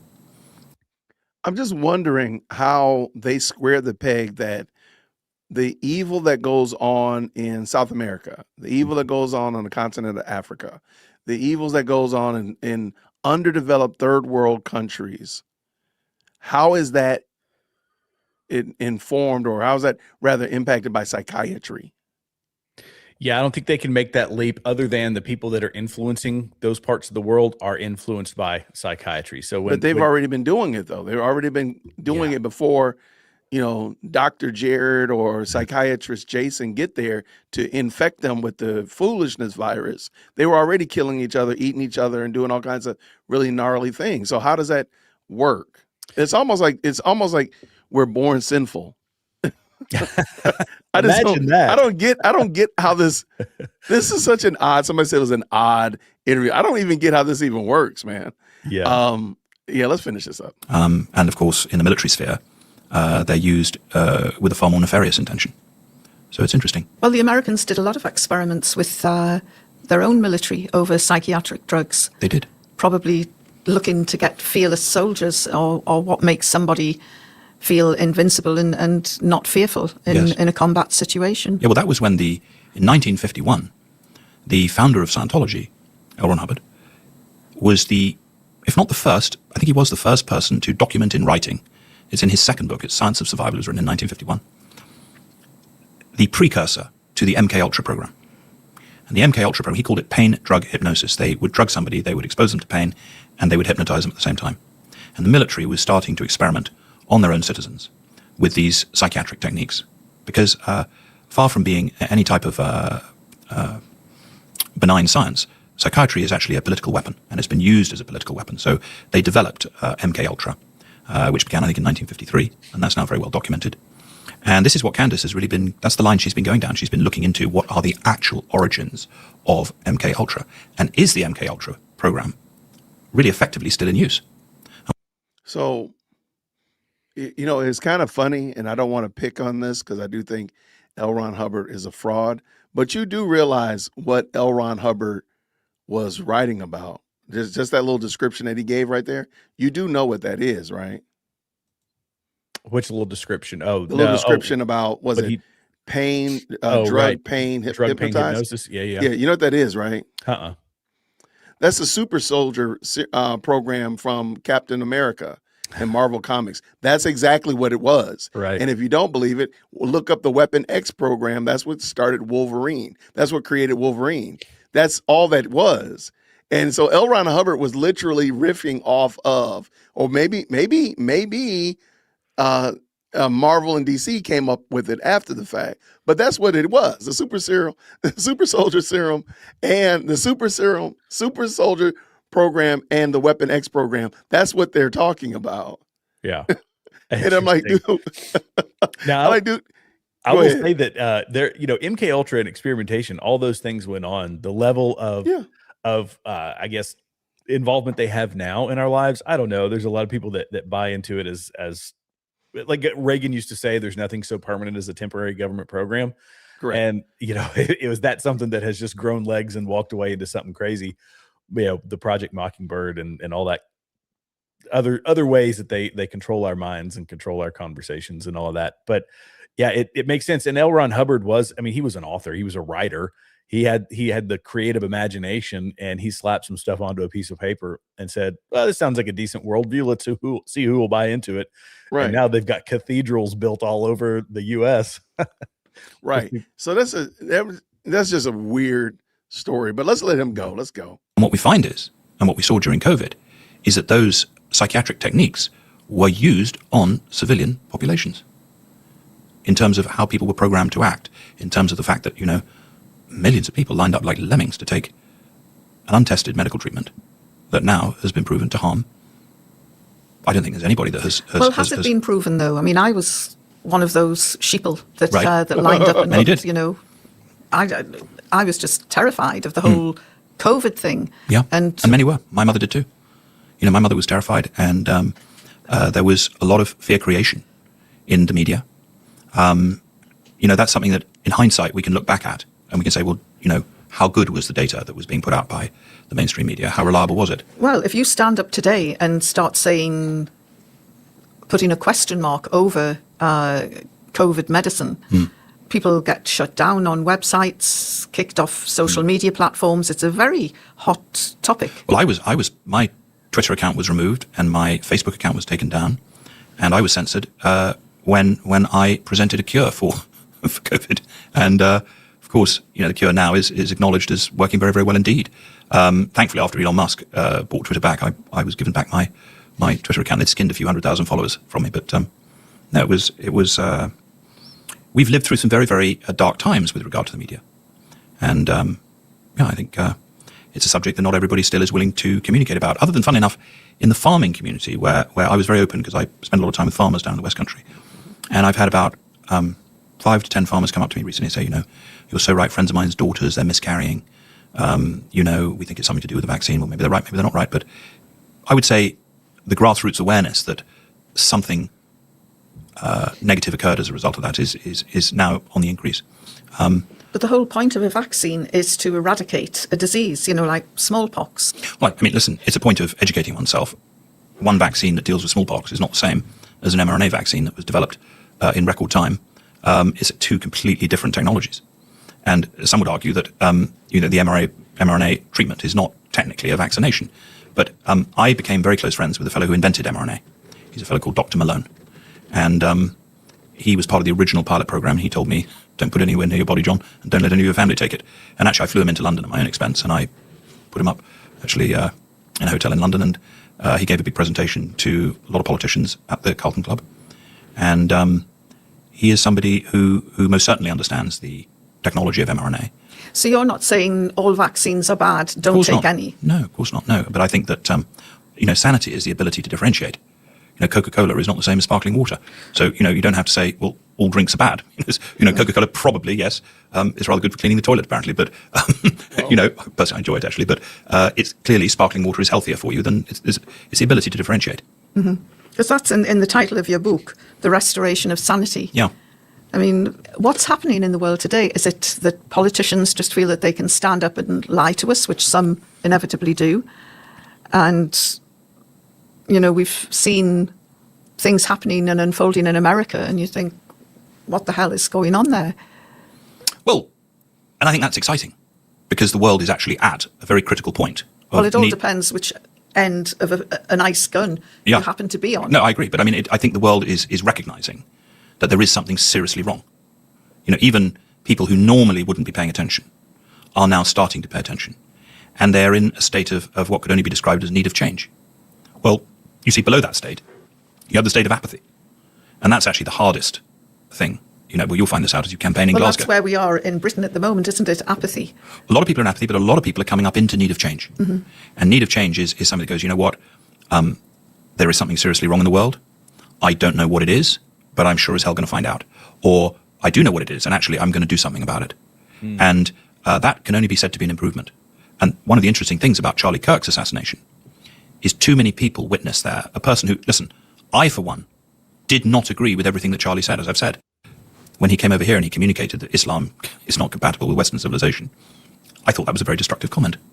Unnecessary. But he was free to say it, and somebody else is free to counter it. The fact of the matter is, people like Charlie, not... Did you want to say something about that? It looked like you might want it. No, yeah. So I was, as I was listening to it, I thought, this, I know what it is, and people that realize something's going on and I want to do something about it.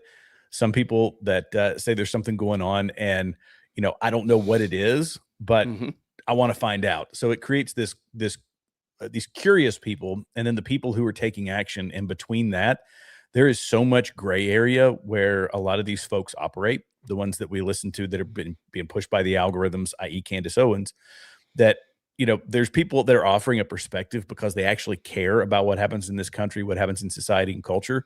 But there's people offering a perspective because it helps them meet an ideological conclusion, or some people that just want to get paid for it. And when I heard him say this, that he's right, that there are people very curious about what's going on in the world and trying to find answers to all these seemingly unanswered questions. There's so much gray area for the average American or the average Brit or whatever to get swindled in that gray area. Does that kind of make sense? Yeah, it makes perfect sense. I think, to pull it up 30,000 feet, he's literally just peddling Scientology here. Like, this whole thing is just a Scientology infomercial, for lack of a better term. So we've moved from Charlie Kirk and the hard facts that we know, and now we're into this ethereal, the question beyond the question, the unanswerables, and so on and so forth. And I don't know how any of that helps solve who killed Charlie Kirk. It doesn't. It's typical. It's right. Just like we don't get any, right. We just don't get any conclusions from anything. Right. That seems to be the norm with a lot of folks. It's here's problems, or here's questions, here's this. You raise all those things. Okay. Now tell me, what do we do about it? Oh, I don't know about that. I mean, for him, I guess it's, well, just go to a church of Scientology and you'll figure it out. That's right. You know what I mean? Again, it seems like such a weird way to get around the real truth of the matter is that we're sinners in the hands of an angry God. That's it. Like, he wants to get around that. And so he creates so many different other what if scenarios that seem plausible to him, that allow him to, drown out the noise of the fact that he is the problem and we're the problem. Right. So, all right, let's go. Because necessarily what he said, but because he was all about pushing free speech.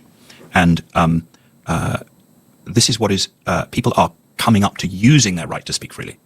They're coming up to, for instance, even this little conversation we've had now. Well, in the past, somebody might watch this and go, well, that's very interesting. Yvonne's got a very interesting podcast. I found it interesting, but I don't dare share it on Facebook. Well, now you might find somebody goes, well, actually, that's very interesting. I'm going to send it to 5 of my friends on Facebook. That's what I'm going to do. So they're coming up to wanting to participate in the sharing of truth. And the fact that anybody can look into the investigation. There's an amazing website that somebody contacted me, actually, and they created this website. It's called whokilledck.com. whokilledcharliekirk.com. So it's whokilledck.com. And that website lays out the official story and an alternative viewpoint of what others have observed. And to my mind, nobody can look through that website without drawing very, very different conclusions. So people now are waking up, and I do think that Charlie has become the turning point that he postulated in the world. It may not go the way that he thought it would go, because once people really start looking at the truth, they will arrive actually at the truth, because the truth is very interesting. It will appear to people that genuinely seek it. Well, it's a bit like the idiom, isn't it, that you can fool some of the people some of the time, and all of the people... Something like that. Something like that, anyway. Yes, exactly. No, I know exactly what you mean. Now, we'll probably never agree on Donald Trump. But do you think that the reason why he became so popular is that he cuts through all the red tape and says, I will deliver this, I will do that? And of course, these are things that politicians rarely say. Well, I think both of us have been involved in the world of politics for sufficient time to realise that I don't think there's any political leader that one would completely agree with. Well, getting a statement from Sir Keir Starmer is like trying to nail jelly to the wall. No, I mean, I don't think there's anybody that we've run into in our respective careers in the political orbit, you could say. I personally decided to put our, if you like, family name and support behind President Trump when he came down the escalator, is because I saw that Hillary was already suggesting a no-fly zone over Syria, and I considered that stupidity would have resulted in a war with the Russian Federation. And I thought that she would take us towards a World War III scenario. I knew, or I had some prediction as to what was already been planned in relation to Ukraine, and I just realized that President Trump was somebody that wanted to be perceived of as a peacemaker. And I think on the whole, other than a few notable examples, he has tried to calm down conflicts geopolitically. That's what interested me particularly about him. Well, not by kidnapping the president of Venezuela. Well, I would have to agree with you on that. I found that to be a very surprising, and let's put it this way, it's not something I would have done, but he did it, and as I say, I don't think we would disagree on that, and I wouldn't attempt to justify it because it's under any concept of international law, if there is such a thing. Yeah, I would agree with you on that. I mean, he does say and do some unhinged things. His Board of Peace, Right. which doesn't contain a single Palestinian, even though it's been brought together to form a future for Gaza. And how can the people of Gaza feel as though they've got any future if they're not invited to the big table to sit and discuss their future? Well, if I kind of thought this is where the woman was going to go, where she was going to land, but I'm not really surprised. Well, I don't understand. I'm always just tripped out by how they come up with these because he doesn't do this, it makes him a terrible bad meanie head. It just seems kind of crazy, but okay, go ahead. Yeah, I was going to say that they have weaved through so many different things and all of this to bring it back around. It's very strange how this conversation went, but they talked about Maduro and like, why did we go get Maduro? Because, well, we can, because the guy was he was a convicted drug trafficker. But is that really why we did it? No, because he was doing deals with Iran and Russia and China and other people in our hemisphere. So yeah, we can call a spade, but you're right. It's the lady she starts off like any typical far left person, which is we're never going to find common ground on Donald Trump. Well, why is that? If Joe Biden turned around and had started doing some amazing things, even conservatives would say, oh my goodness, Right. like, praise the Lord. We've got a guy who is, standing up for strong conservative values, conservative Christian values. We'd say that is great. We'll support that thing. And unfortunately, the folks on the left just can't seem to do that. It's like complete mental capture. But I don't know. You're right. They Well, I mentioned it this week. Like the left will never give you any credit. No matter what you do, it's always going to not be right enough, or it's never going to be good. Whereas we'll fight one another in order to justify something that the left does. Yeah. But they'll stand 10 toes down. Like, oh, Jared has what letter after his name? His political affiliation? Nope. It don't matter what he does. Jared just solved world peace. Nope. Jared came up with infinite power. Nope. Jared just, fixed my inflamed hair follicle. Nope. It don't matter. Nope. It's Jared. He got the wrong letter after his name. Oh, Jared just switched to become a Democrat. Hey, Jared has done some wonderful things for the world. I mean, it's just they'll stand 10 toes down, but They will. Yeah. Look, we fight because we have such a big tent over on the conservative side, and it's tough. it's like having I'm trying to think of a good analogy, but you know, we've just got a lot of different ways of looking at the world. The left, they might have different ways of looking at the world, but you're right. They're 10 toes down when it comes to standing against conservatives. I had a conversation not too long ago with some folks that I knew, and they were saying, why couldn't we have praised Joe Biden? And I said, well, truthfully, if he had done something praiseworthy, I probably would have. But okay, but like tell me what would you wanted to praise him for? That'd been my question. Okay, yeah. if Joe Biden had shut the border and stopped the influx of people, do you not think that we would have said, you know, hat tip to Joe, hat tip to Kamala for doing that? Do you think we wouldn't have? Like, come on, like stop the cap. The problem is they didn't do anything that we could side with. Yeah. They pushed the narrative way into another direction that we couldn't. Right. And that was my take is, but they have to do something. We can't just say, well, we need to be more gracious to the left without them doing things to warrant a bit of grace. Right. You know what I'm saying? I agree. Yeah. So, all right, we're almost done. Let's go. If that is in fact the case, I'm sure you have a point. I'm not completely familiar with that subject. It's not a subject that I have really spent a great deal of time on. I certainly found what's occurred in Gaza to be extremely distasteful. And my observation on it is I am very, very worried for many Jewish friends of mine who their lives here in England have been made almost impossible because the actions that Israel has taken in relation to Gaza, it's going to take a long time for a lot of people to forgive that, if indeed they ever will forgive it. I think Candace made some very strong points on that. So wait, people in the UK, people not in Israel, are having a rough go at it because of what Israel's doing in Gaza. Is that what I heard him say? that's the way I understood it. Yeah. Okay, so not because of the influx of Islamists into the UK, not anything else, and the only people having a bad go at it are people who have some kind of tie connection to Israel in the Middle East, not anybody else. Okay.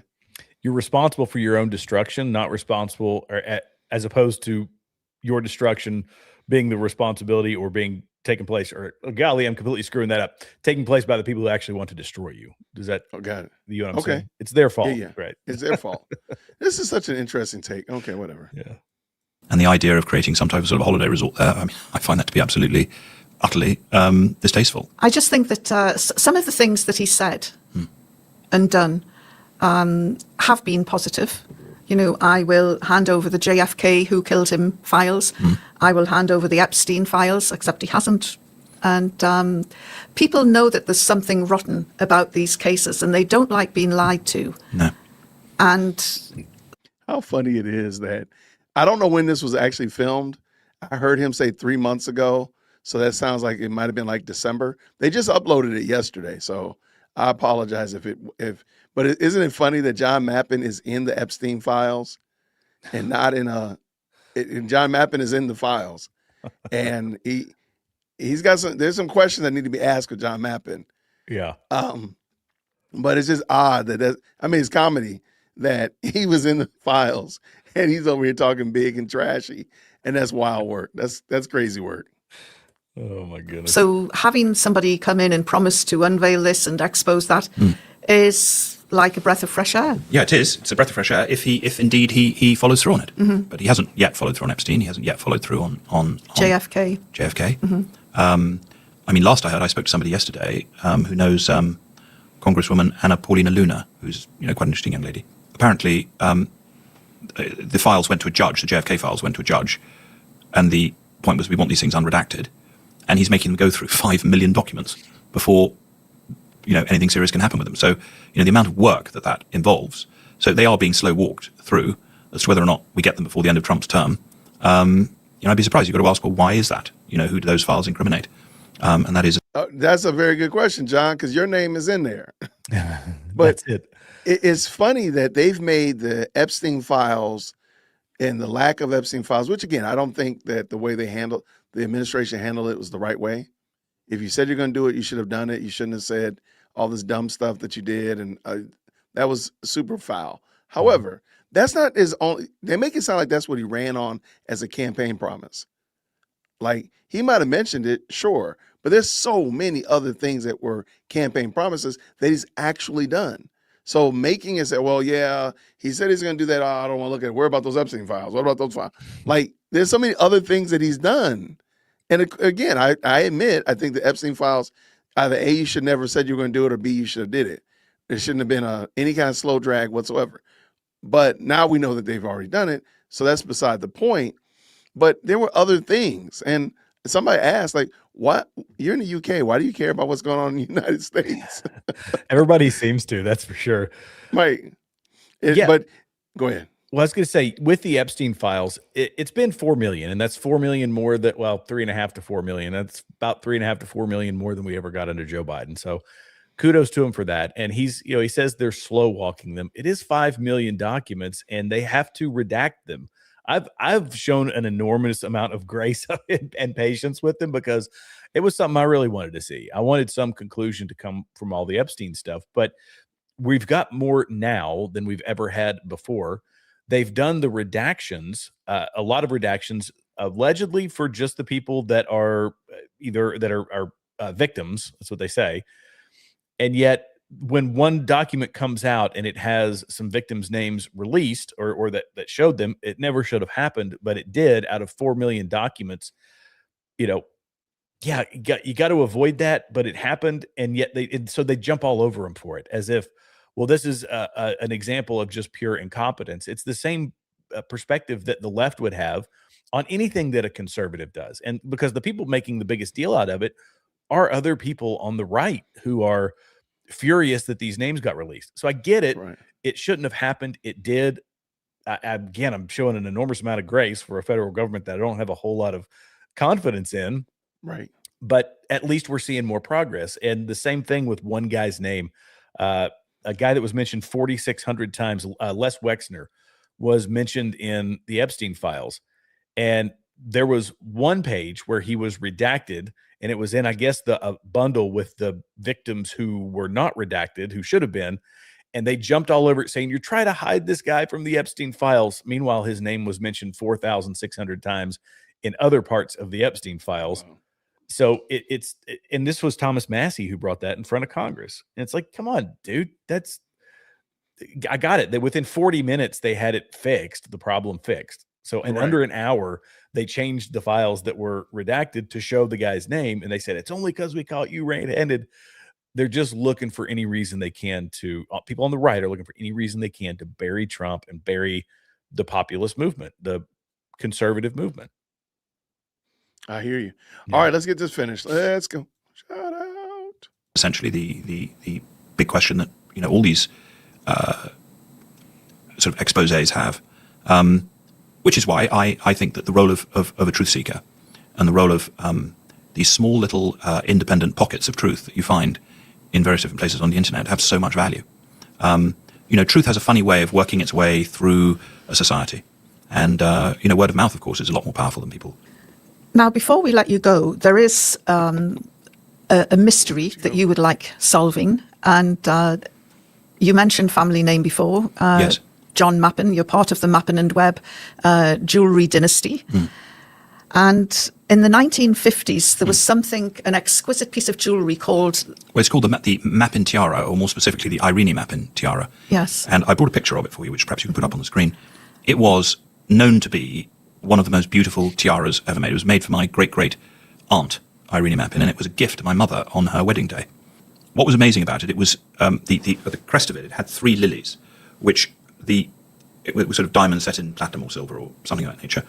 And it was sprung set, which meant that when the person walked with it, the petals on the lilies would shimmer, or they would, they were like on little springs. Mm-hmm. And so this tiara, when you walked in the room, it would literally just catch the eye because the light would be, fractured by it, or I don't know what you call that with light, whatever light does when it hits a diamond, refract. What are we doing? I don't care about this. What are we doing? Right, these are rich people problems in 4K. Like, Jared, how many golden, platinum, diamond crusted tiaras are in the Continue Freedom family heirloom. 1, 2, 3, 4, 5. I got 5 over here. Wow. I need to get my life together, man. We have Just 0. kidding. We got 0 over here at Whitaker Park, man. What am I listening to? I don't know. Okay. Yeah, I don't think it's going to get any better. Is it fair to say that that's all they talk about? that's all they talk about. Okay, yeah. I'm done. Yeah. I had to rage quit because we rage quit and then sped up the track and still ended up quitting early. All right, give me the overall. Jared, explain what I just heard. Oh my Good goodness. gracious. Again, I hate to sound like a broken record, but a lot of this explains the cult mentality to me. Yeah. It really does. It's, you know, I know you brought it up briefly that you're assuming that all these that people are born good, and we know that's not the case. But people who are lost in this world are finding something to latch onto. And in this guy's case, despite the fact that he's a billionaire, access to all the same information that we have, access to boatloads of resources, he has fully bought into the Candace cult mentality. And I think that's, it kind of made me sad when I hear that, when I hear all these faulty, what I believe are faulty, he's got his right to his opinion, these faulty explanations for a lot of the things that are going on in culture and these other things that I feel bad for the people that are lost and kind of see it that way. I feel a bit of pity, even though the guy's got billions of dollars, that doesn't mean that he can't be fooled like the rest of us. So I also, I thought about the, I guess what's the best way to put it? Well, I guess that would be a good place for me to kind of sum it up. This guy has fallen for an awful lot of stuff. And I know I mentioned it before, but we're all susceptible to this, regardless of who we listen to. And I don't want to sound preachy on this one, but we can listen to somebody and it sounds so good that this, I've got the preconceived notions. We both do. Everybody's got some preconceived notions. For sure. Yeah. And we can hear somebody and we really latch onto it. The crime for us is when we don't dig deeper into it, we don't validate, we don't verify whatever it is that they're telling us, because at face value, anybody can say anything. And when, I talked about the people that are on the internet that are trying to offer a perspective because they care about the people around them, people that are offering a perspective because it helps them meet some ideological end, or the people that are offering a perspective because they want to monetize other people's curiosity. That's kind of what we're up against online. And I think when I might sound a little bit arrogant, but I think folks like us who have a grounded worldview, a biblically grounded worldview, we're not out to deceive people. That's the thing. We are just after truth, because that's what we're called to do, is to be after truth. I agree. Yeah, and I thought this was an interesting interview. I kind of can see why people wanted us to watch it and wanted commentary on it. Yeah. Because again, as you're saying here, it's kind of the groundwork for how people get sucked into these cults and get caught up in the foolishness. I do think that more needs to be said about how Candace and her ilk are skipping over the most egregious portion of the problem, which is the fact that we are sinners. And their solution to that problem isn't actually a real solution. It's actually more chaos and confusion. Because now look what this guy's got you going. In order to get dealt with, the only reason you got problems is because there's a psychiatrist and you're depressed and you need to become a Scientologist. That can't work. That's some crazy work. So I do wish that more people, maybe we do need to keep pointing that out, is that that the long tail problem is not that there's psychiatrists around here, because it just doesn't even make sense, like historically. Like if I think she pegged it like with Freud, but are you trying to say that there were no problems before Freud?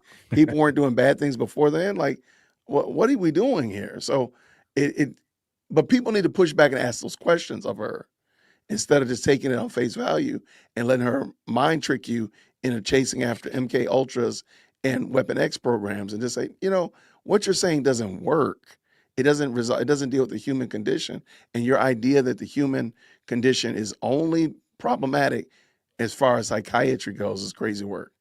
So, and it's funny because so much of what he's saying, we've heard Candace say. So I do think that there's a good question about, is Candace a Scientologist? I think that's valid. I think it's a valid question because I would say, okay, listening to this right here, and John Mappin is a Scientologist. Would you, listening to Candace, would you say that she's a Scientologist or a Catholic? The line is easier to draw between her and Scientology than her and Catholicism. That's it. That's all Yeah. I'm saying. Like, Yeah. yeah. So, and I know people are going to say, well, she said this, that, and the third. Okay, fine. But notice that whenever she brings up something about the faith, go ask your priest. But she has all the things to say about psychiatry, all the things to say about conspiracies. But if you want to talk about faith, go ask your priest. Okay. All right. Okay.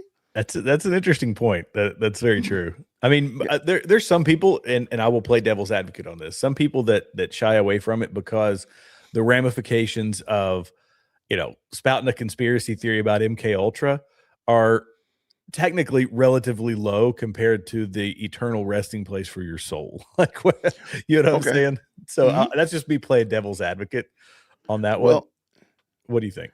no, I have to push back and I say, well, isn't it concerning though? Wouldn't it be concerning to Candace that somebody is going to hell?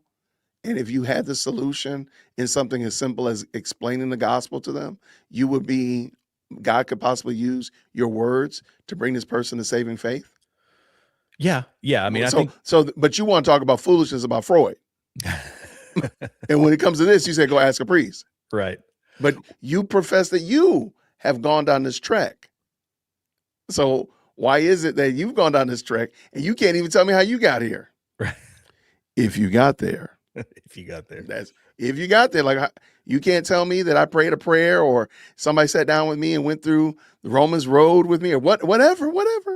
Yeah. You can't even explain that, but you can sure tell me about Freud and these MK Ultras and Project Paperclip and Project Bobby Pin, but you cannot tell me about who Christ is.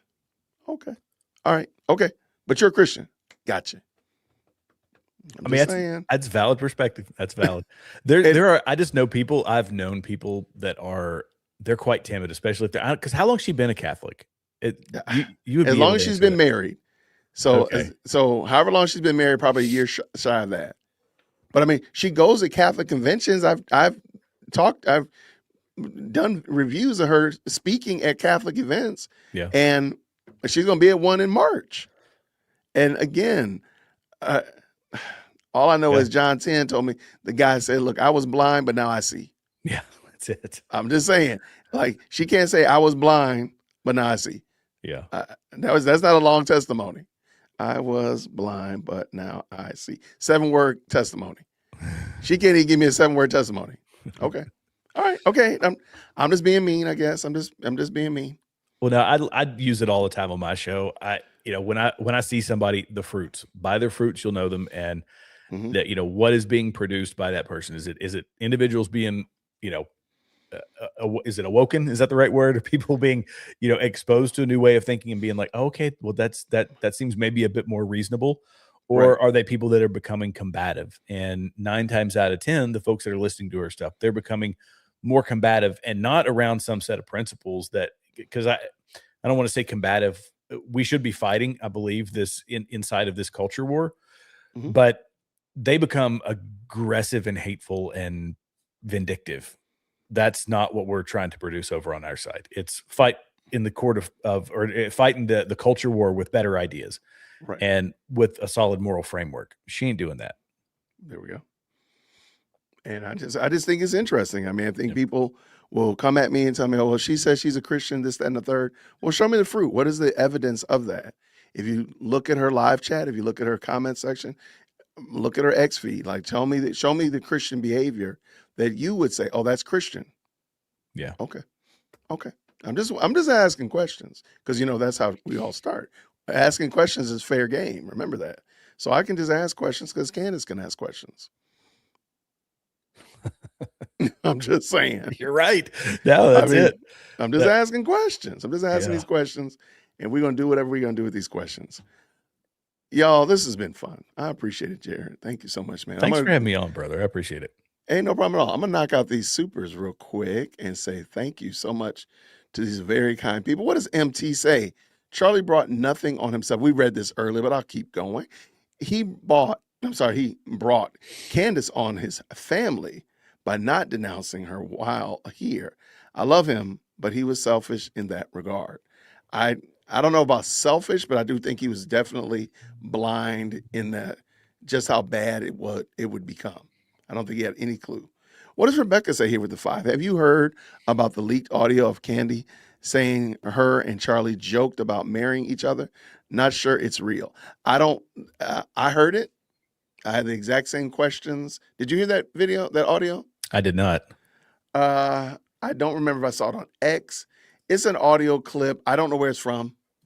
I didn't know the veracity of it, to know whether or not it's true or false and whatnot. It's just I don't know, like a 3-minute clip of her talking. It does sound like her.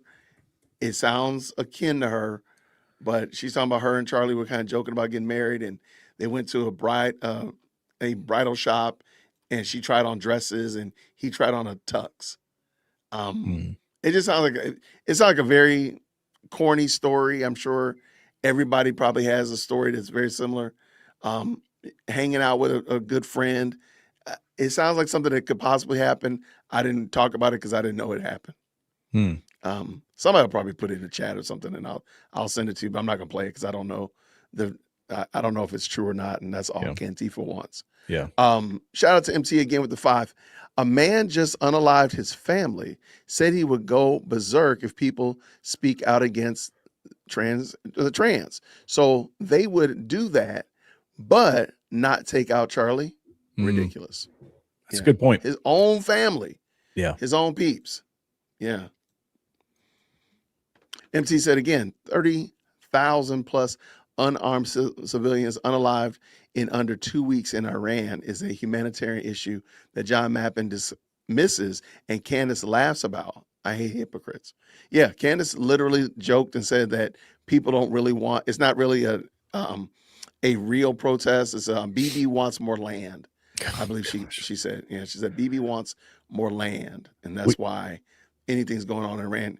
And she only talked about it one day, and it was like really like a 3-minute passing commentary. Well, Nick Fuentes said something about it too, that these protesters need to, well, you can take the color commentary, how he went with it, and just they're terrible people. I can't believe they need to submit to the government of Iran and so on and so forth. There's some weird takes over here on the right.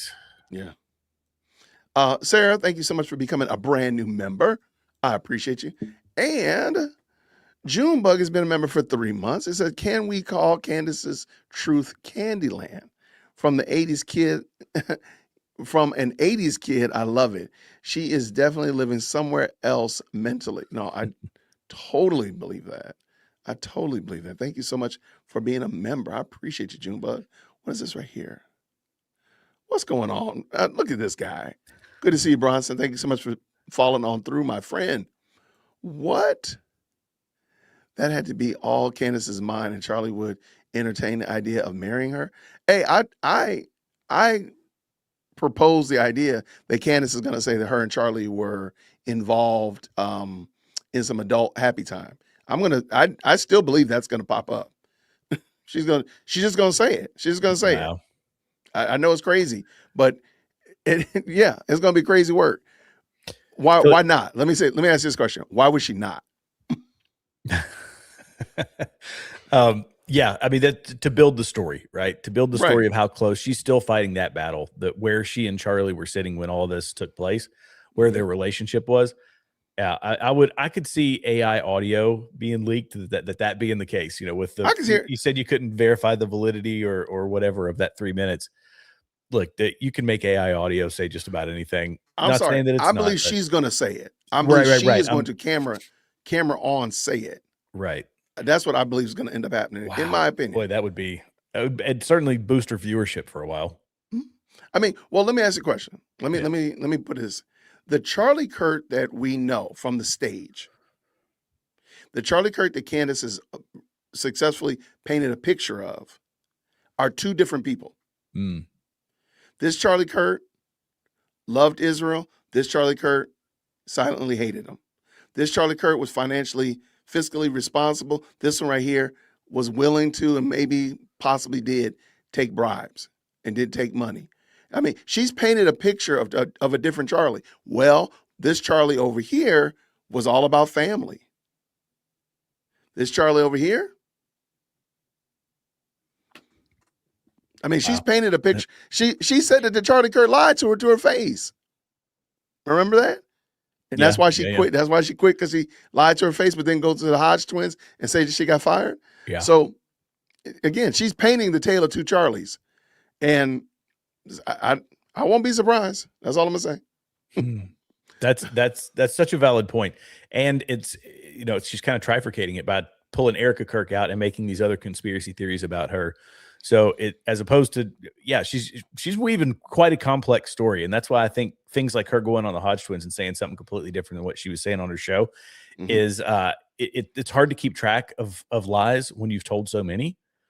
And that would just be an example. There's gonna be more of that. I think that the internet sleuths are going to continue to find, hey, she said this here, but now she goes on whatever, Piers Morgan or whatever show and said this. Well, this doesn't jive. This is completely different. Those pieces will start to get woven together. And the question is, how quick is that going to happen before she leads more and more people down the road that she's on? Though I tend to think that her viewership, just like any true crime story, the upward rise, and then it's either going to plateau or it's going to absolutely plummet, because she can't take the story much higher than she has already. No argument for me. Yeah. I don't think she can. Yeah. But I'm sad to see what she does in order to try to get it, to keep the story going. Look, I got two supers, and there was a question. You got 15 minutes? Yeah, sure. All right. So, we got 3. All right. Bronson and I, when I hit 100,000 subscribers, I'm going to try this French toast with peanut butter on it scenario. Have you ever had this? Do you know anything about this? All right. So apparently French toast with peanut butter is a real thing. Some people said it's pretty good. I'm also going to try a Vegemite from Australia. Yeah, I've heard. Yeah. So I got the Vegemite dealer right over here in the Marietta Square. I'm ready. I'm going to get my Vegemite. I'm going to get my peanut butter. There's a really nice French bakery near there as well, and they serve French toast. So I'm going to do it, and I'm going to do it as a live. So as soon as I hit 100,000 subscribers, it's on and popping. So that's the deal. All right, so you've never tried it, is what you're saying. I have not, no. We got to get you. We're going to have to get you on there, man. Go. We got to get you on there. We're going to get you there, man, for sure. Now, I have done the peanut butter and banana sandwich. I don't know if that was a thing down in Georgia. What the heck is that? Dude, stop. Peanut butter and banana, fried peanut butter and banana sandwich. Where do you live? I'm in East Tennessee, man. What's wrong with y'all people up there, man? Wait, did you say, hold on, wait. You said fried peanut butter and banana? Oh, yeah. Put butter I got to on kick side you of off the bread. show. I'm kicking you off the show. I got to go. I got to kick you out of here. Hey, I got to kick that guy off of there. Anybody talking that kind of craziness, we got to kick him off of here. All right, bring him back. What? Fried peanut butter and banana? Oh, bro. Did you eat that on purpose? Oh, yeah. You butter one side of each piece of bread. You put peanut butter. You slice up banana. You put it on it, and you like it kind of like a grilled cheese. And so you got buttery bread on the outside. This is why we have a serious health problem in East Tennessee. Lots of heart disease in our part of the world. Y'all eat that on purpose? Okay. Oh, you know what? Bro, okay. All right. God bless you, man. Look, I'm not eating fried peanut butter and banana. I'm doing Vegemite. I'm already doing the peanut butter on the French toast. We're not doing that. No, we're not doing that. If it's AI, it's the best troll ever. If it's authentic, I guess maybe her ghetto cousin turned on her, or her Candy. She's talking about the audio clip of Candace. Okay. I don't know, man. I just didn't. I was mindful. I said, "Wow, this sounds really interesting." If I put this out there and lo and behold, it's a troll, or lo and behold, it's fake, that's going to hit the reputation of the Jay Witt podcast. And I said, I'm not that hungry for content like that, so I'll just leave it alone. So I left it alone. If somebody comes back and finds out that it's true, or Candace admits that it's true, then so be it. But I'll just be late to the party on that one. Last one real quick. Thank you so much with the 5. I shared an image of Erica with her mom from September 7th, and the haters are attacking me. You know why? Because they're evil, wicked, good for nothing, low down people. That's why. Mm-hmm. I'm sorry. They're just evil people. My name is Jason, by the way, dearwokec@gmail.com. Cantifa is an evil, wicked group of people that don't know Christ, that don't know empathy, that don't know truth. If it ran them over with an 18-wheeler eating peanut butter and banana sandwiches, like just stop it. You need Jesus. There. My name is Jason. All right. So Graham Allen did a video today. Had you heard about this with the witches? I had not. In fact, I saw it before. Oh, well, I we're gonna saw watch it, it right now. a teaser for it beforehand. Yeah, we're gonna watch it real quick. I'm taken aback. I'm like, the stuff that Candace, and this actually will feed into what you just said. Like, she can only go but so high. I think she has now reached the she's reached the event horizon. I don't think she's gonna be able to break out of the gravitational pull of Earth with this one, because this is crazy work right here. Check this out. All right, let me let's move us over here so we can a little bit better. All right, here is the Graham Allen clip from this afternoon. Because I feel So- like Green hearts in the chat when you can hear it. Candace has gone down the roads a lot. Well, like we've got a lot of things now. So it was the Jews, it was Egyptian airplanes, cash. it was Yeah. all of these things. Too many to count. Erica's a groomer. We debunked that yesterday about this guy who tried to make it seem like she was kissing some random girl. Turned out it was her niece and all this. But now Candace Owens has moved to, well, let's just do this one first. Now Candace Owens is looking for tips on the witches that cursed Charlie. Let's play this. Let's play this. Am I technically asking the internet to go on a witch hunt? Yeah. I want the names of these priestess, their real names. I think that's fair. I think that's a fair ask. I have a feeling this might be another piece of the puzzle. Who put the quote unquote spell on Charlie Kirk that he was so concerned about the night before, which I call BS on? There were a lot of crazy people who wrote articles about us. Charlie losing sleep over a priestess who didn't exist a month ago seems a little extra to me. Anyways, if you find anything, email us Candace at more. is wild to say that anything seems extra to her. I will say this is the first thing I agree with her on. There are witches out there. There are people who practice in the dark arts. There are people who victimize people, especially Christians. There are individuals out there that practice the dark arts and the covens to destroy all that is good. One of them's name is Candace Owens. And so, you know, the witches that she's looking for, perhaps she should just look into the mirror, because what Candace is doing is very similar to what witches want to accomplish. Let me ask you this, because is that at all odd to you that she's asking to find out about the quote unquote witches that try to put a hex on Charlie? Does that interest you at all? Yeah. So look, I heard the reports. I think Erica had said that there were some people who online had paid for spells and all of those things to put a hex or whatever on Charlie. And that they sought the counsel of was it a priest or was it a pastor or who was it? Do you remember? Priest. It was a priest. About that sort of thing. The Catholics are very big into the, understanding the occult and the understanding Got it. the exorcisms and things like that and all that. So asking about it, it doesn't look. Charlie Kirk had on the full armor of God, and you would have to think that there's some chink in that armor for him to be taken out by witches and all that stuff. For Candace, it seems like a good storyline to continue to engage her followers. Do I think that there is, power in the evil? Yes, but I think that the good, that Christ is able to overcome that evil. And Charlie, I don't believe from anything that I know of was susceptible to that. Does that make sense? Yeah, it makes perfect sense. So I just thought it was adorable, and I put it on X, and I thought it was ironic that she's going out to find the witches that put the hex on Charlie and not the pastor that prayed for Charlie.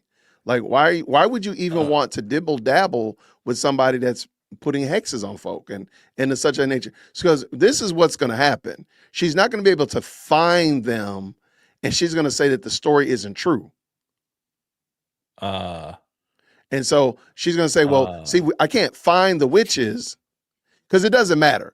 if the witches themselves, sent Candace a picture of them, with the broom and the hat and the big old wart on their nose, she's gonna be like, I didn't see any witches. I didn't see any witches. Therefore, the story that Erica told is not true.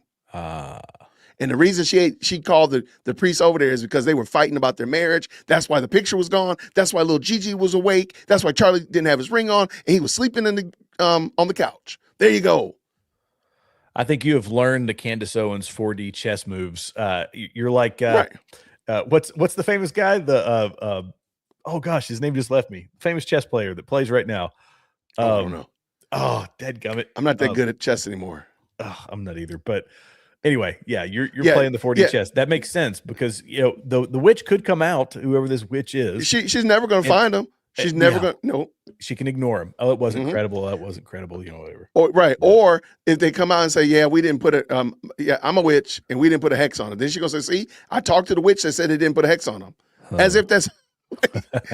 I'm the spokeswoman. I'm the spokeswarlock for the Witches Association of America, and we have not put out a hit on Charlie Kirk. Like, come on, for real.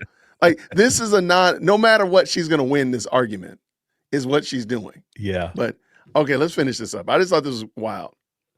I'm telling you, bro, if that's all you got to do to make $300,000 a month on YouTube, I'm doing a whole show on unicorns today. Like, go to let's do Candace's it. page for me really quick, Todd. I want to look this up. Yesterday she wrote, so she's off this week, but she's not off of social media. So she's still like dropping things on social media. But I saw a couple things that really caught my eye, and I want to break this down here. This is a pinned tweet, Todd. Sorry. Keep going. One more. Well, the wild update one. Yep, down right here. Open that up. Open that. Show more. Okay, here we go. Wild update in the Erica Kirk Jillian story. Someone sent me a tip that upon further research, they discovered that at the time of her textual, see how she's trying to say sexual there, relationship with Erica, Jillian lived in a trailer park within a neighborhood that is known for the highest incidence of child sex trafficking. Well, one, I would say this. Anyone that's lived in like Democrat areas and high crime areas of trailer parks, that's kind of like a duh statement. Yeah. That's like saying, like, everybody knows that in this particular slum of Chicago, murders are at an all-time high. Either way, I forwarded the information to Jillian and she confirmed it is true. So that's what Candace does. She's trying to say, oh, Jillian's confirming that, yeah, Erica like tried to have sex with me. But that's not, no, Jillian confirmed that she lived in a trailer park neighborhood that was bad. Okay, so then she goes on to say this. So to recap, after striking up a bizarre friendship with the 15-year-old girl who lives in a trailer park without a father, a then 25-year-old Erica proceeds to love bomb Jillian by telling her how beautiful she is. She then asked Jillian for her address to send her chocolate-covered strawberries, meaning Erica was plenty aware of where Jillian lived. Erica knew she was not living with a father in the home, just like Erica knew she was a minor, and yet, according to Jillian, this did not stop Erica from arranging for her to get photographs taken without even having communicated with her mother. This has been debunked, by the way. The mother is the one that drove her to the photo shoot. And the photographer was a renowned Christian photographer that took headshots for models, actresses, beauty queens, all this stuff. So what are you talking about? So the mother knew. The mother knew. And also, this is what Candace Owens leaves out because she was never in. And this is the last part. Why, Jared, why would somebody be getting a photo shoot? Why would somebody be going to a photo shoot? Oh, it could be for any number of reasons. If they were interested in being a pageant person because they need to have a portfolio. I do this stuff for a living, actually. Photos and videos. I do headshots. Oh no, where were you on September 10th, my dude? Oh man, now we gotta ask you questions. We gotta start asking you questions. Where were you? Were there any Egyptian planes at the, 100 miles near you? Okay, let's stop. Not at my last photo shoot. No, any number of reasons. People like headshots are a thing that you can do. I mean, heck, I've done it for churches before. I've done it for nonprofits. You do it for people that want to be models or just, anything to go on a portfolio, to go on a social media account, to go on your LinkedIn account, to go on whatever. Yeah, there's a billion reasons why people get headshots taken. And this is a reason I'm bringing it up. Candace never brings up why the young lady was getting pictures taken. Right. She just makes it sound like Erica sent her there to go get pictures done. Like with no context. Like, well, Jared, I know. Well, okay, Jason, I know you're trying to go into college football and you need to take some pictures so that they can see you. So go to Jared so you can get those pictures taken. Yep. Jason, I know you just got your real estate license and you're trying to get your name out there. You want to get a nice professional photo to put on the website and put all over the place. Go to Jared to get the picture taken. Jason, I know you're just a dude that just be duding around your house. Go to Jared to get a picture taken. That doesn't make sense. So there had to have been a reason why, and I believe Candace is deliberately, and Cantifa, I know this is going to insult you, Cantifa, so let me big screen it. You are retarded. That's why she knows she can tell y'all that, and you're not going to ask a more developmental question like, well, why is she getting pictures taken? Yeah. That's the next logical question that you could ask, and then you'd have to say, wait, hold on. Erica is into modeling and pageantry work. Is it possible? Does it make sense that this young lady was also trying to be a model or into pageantry work? And I noticed Candace never brings that up. If she make it sound like her and Jillian are best friends. So that means that she talks to her because she said Jillian confirmed this. So therefore, did Jillian ever say she wanted to be a model or she was into pageantry work? Because you notice Candace doesn't say she wasn't. I think it's because she said that she was. Okay. It's just odd. And I mean, the information is right in front of us. And again, Cantifa, the information is right there. Yeah. You could ask those bigger questions instead of jumping down this conspiratorial wackadoodle path that y'all are on. You could just ask more questions like, wait, why was she taking pictures? Well, and it's photos, right? Why are we taking these? Because just using the simple language draws an obvious inference over to what we were just talking about a little while ago, like the Epstein stuff, to the nefarious, behavior and activities. Mm-hmm. So, well, she had somebody take photos of this person, like without any context. After, again, just we've been hearing for the past, year about the Epstein stuff, people make their own inferences. Just like her audience is primed for that. There you go. All right, let's finish.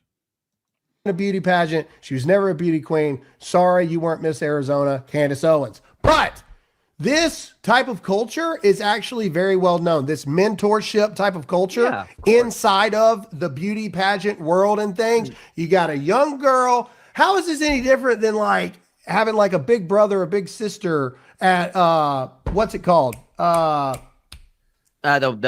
Boys and Girls Club. Thank you. How is this any different?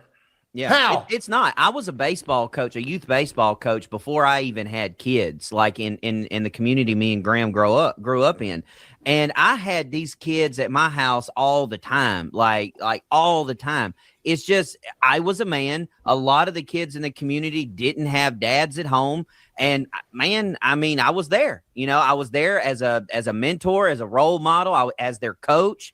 That's a normal thing for people who care about people, for Christians who actually care about the lives of people in their community. It's a normal thing, but apparently you can't be normal anymore. Correct. But let's finish this out. Let's finish this out because this was the interesting thing here.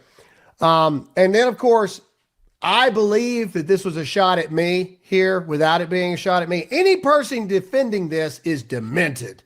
So that's Candace's new thing. If you disagree with Candace, you're a pervert, you're demented. Here's what I love. And this is the power of the pushback to an extent. She goes, to be clear, I am not accusing Erica of having committed any crime. Talk about your lawyers getting a hold of you, Candace. Yeah. Okay, I'm gonna stop for a second. I just want to pick a fight real quick. I think you all will enjoy this. In the chat, tell me some organizations that maybe you would have youth working with adults. So I'll throw one out, the Boy Scouts. Okay, I'll throw that one out. So in the chat, just tell me some organizations that you would have youth working with adults in like a mentor relationship. Okay. Let me see some of them. You got any that you, Jared, I'm gonna put Boy Scouts in here. What do you got? Yeah, Boy Scouts. I mean, I guess you could say Girl Scouts if do they still have Girl Scouts? I think they do. Still a thing? So, I know that. yeah. I know they sell the just the cookies. Scouts. Let's see. Golly, any number of youth organizations. I mean, like, just any adult working with kids. I mean, I don't know, Little League baseball. I mean, okay, that could work. Yeah, youth group. I mean, youth group at church. That's obviously one. Yeah, Awanas. Awanas, Eagle Scouts. I mean, there's a lot of different organizations. Now, would it at all be weird to you, or would it all like make your spidey senses go crazy, Jared, if Candace was in one of those when she was a young lady? No. Would that wouldn't you wouldn't be surprised? No. So this right here, Candace Owens being a part. Let me see this. Candace Owens. She played track. She ran track. Please forgive me. She was a cheerleader. She was in the FBL and Big Brothers Big Sisters. Oh, it's another good one. Yeah, Big Brothers Big Sisters. And that is yet another organization that deals with that. And it just seems so weird that she seemed to have forgotten that she herself was in a type of organization similar or relationship with that Big Brothers Big Sisters, where she got a professional photo taken. If you look at the photo that's obviously there you go. That's obviously an Olin Mills or something type photo. Yeah, that's an Olin Mills. You know, that's some Sears. That's some Sears photos. Yeah, there we go. Her hair's done, earrings.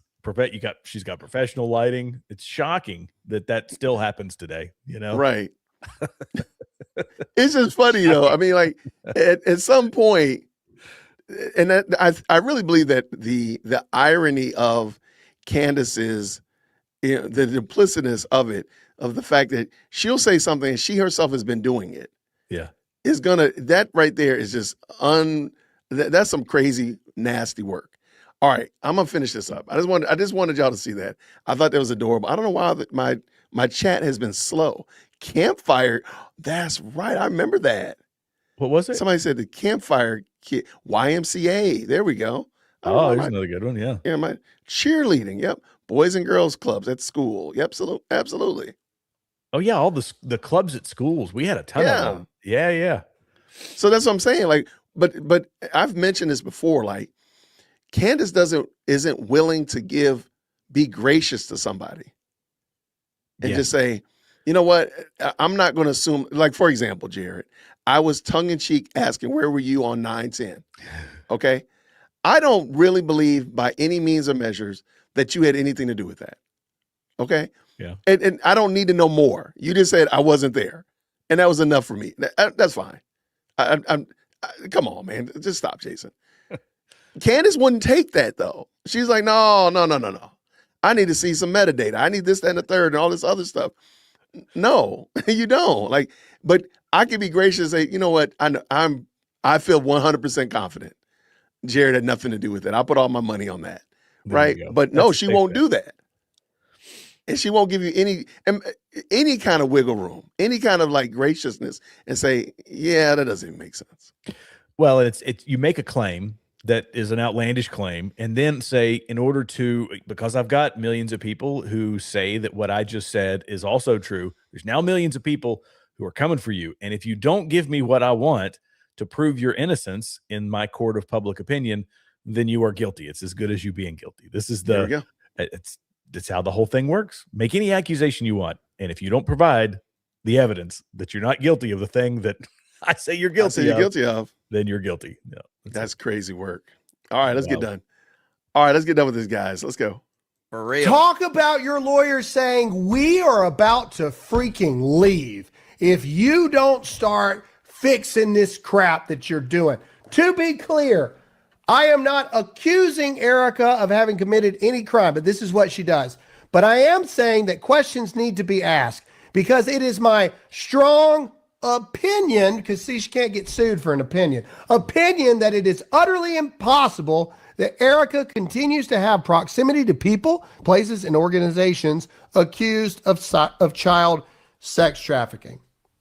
Okay, She's talking about Greg Laurie, all right, Greg Laurie's church, not Greg Laurie himself, but people within the church and all this other kind of stuff. Greg Laurie was on the Make Heaven Crowded tour, whatever. Candace is covering her butthole there. Oh, That's what yeah. she's doing. Oh, yeah. Okay. And then what she does is she makes a factual statement.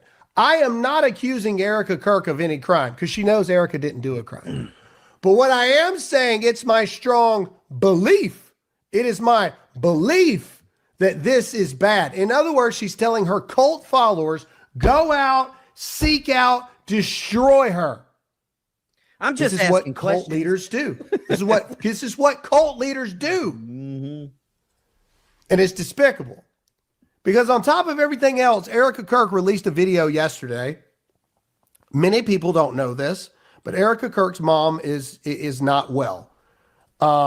Okay, I'm gonna say something. I don't know if this is gonna go well. Some people might be upset with me about this. Erica Kirk needs to stop putting stuff on social media. Okay, social media is not your friend. Just stop. And I hate it because it's a picture of it's a picture. I saw a video of her mom. Her mom is super frail. It's very heart-wrenching. It's sad to see. And I can understand why one would want to share this with people who've been praying for you or people who have been, kind of quote unquote involved in what's been going on in your life. But I think Erica Kirk needs to recognize who Erica Kirk is. And you don't need to share this. That's my opinion. Again, I'm not making it hard and fast, but I think she should stop putting stuff on social media because it only feeds the trolls. It only feeds the people that want to say something wicked and evil and vile to her. So playing But go devil's ahead. advocate again with that, at what point do you say I'm not going to cave to the mob? And I want to continue. I get it. She's in a different position than the average individual, but I'm not going to let the woke mob dictate my life. So I'm going to keep posting. I'm going to post to the people who act to my supporters rather than stop posting to my supporters in order to placate to my victimized. You're just putting yourself. You're giving them. You're giving them fuel. Yeah. So please understand. Don't be surprised when I even saw somebody take the woman, the frail mom's picture and compare it to I think a wedding picture and say that wasn't her. Oh wow. I mean, just don't. You're again I'm not saying that she doesn't have the right to do it. That's not what I'm saying. Sure. But I'm just saying look at. I mean, these people are literally saying that you're sitting here watching your mother. And apparently they were super close. Shout out to girl moms. She's super close to her. And you're now, and I think he's even going to mention it. You've buried your husband 6 months ago. It is very possible before the springtime is good, you're going to be burying your mom. You got this company. You got these kids. Baby, stop putting that stuff on the internet. Stop. Go spend time with your pastor. Your pastor and your first lady, your ruling elder, your chief deacon, you need to be with them all the time. If you're not at work, if you're not at home, you're with them. And they're just walking you through this. But stop putting it on the internet. I'm sorry. Because it's not like you're putting it out there toward your friends. You're feeding the trolls. That's just me. I know people might not agree with me, but I don't think I think she should stop right now. There's no benefit. The benefits, I'm sorry, is it the risk? I don't want to say the risk. The negatives outweigh the positives of posting. Just stop it. I mean, I get your point of view. Yeah, I see what you're saying. I mean, think about what they did with the doggone her crying over Charlie Kirk's coffin.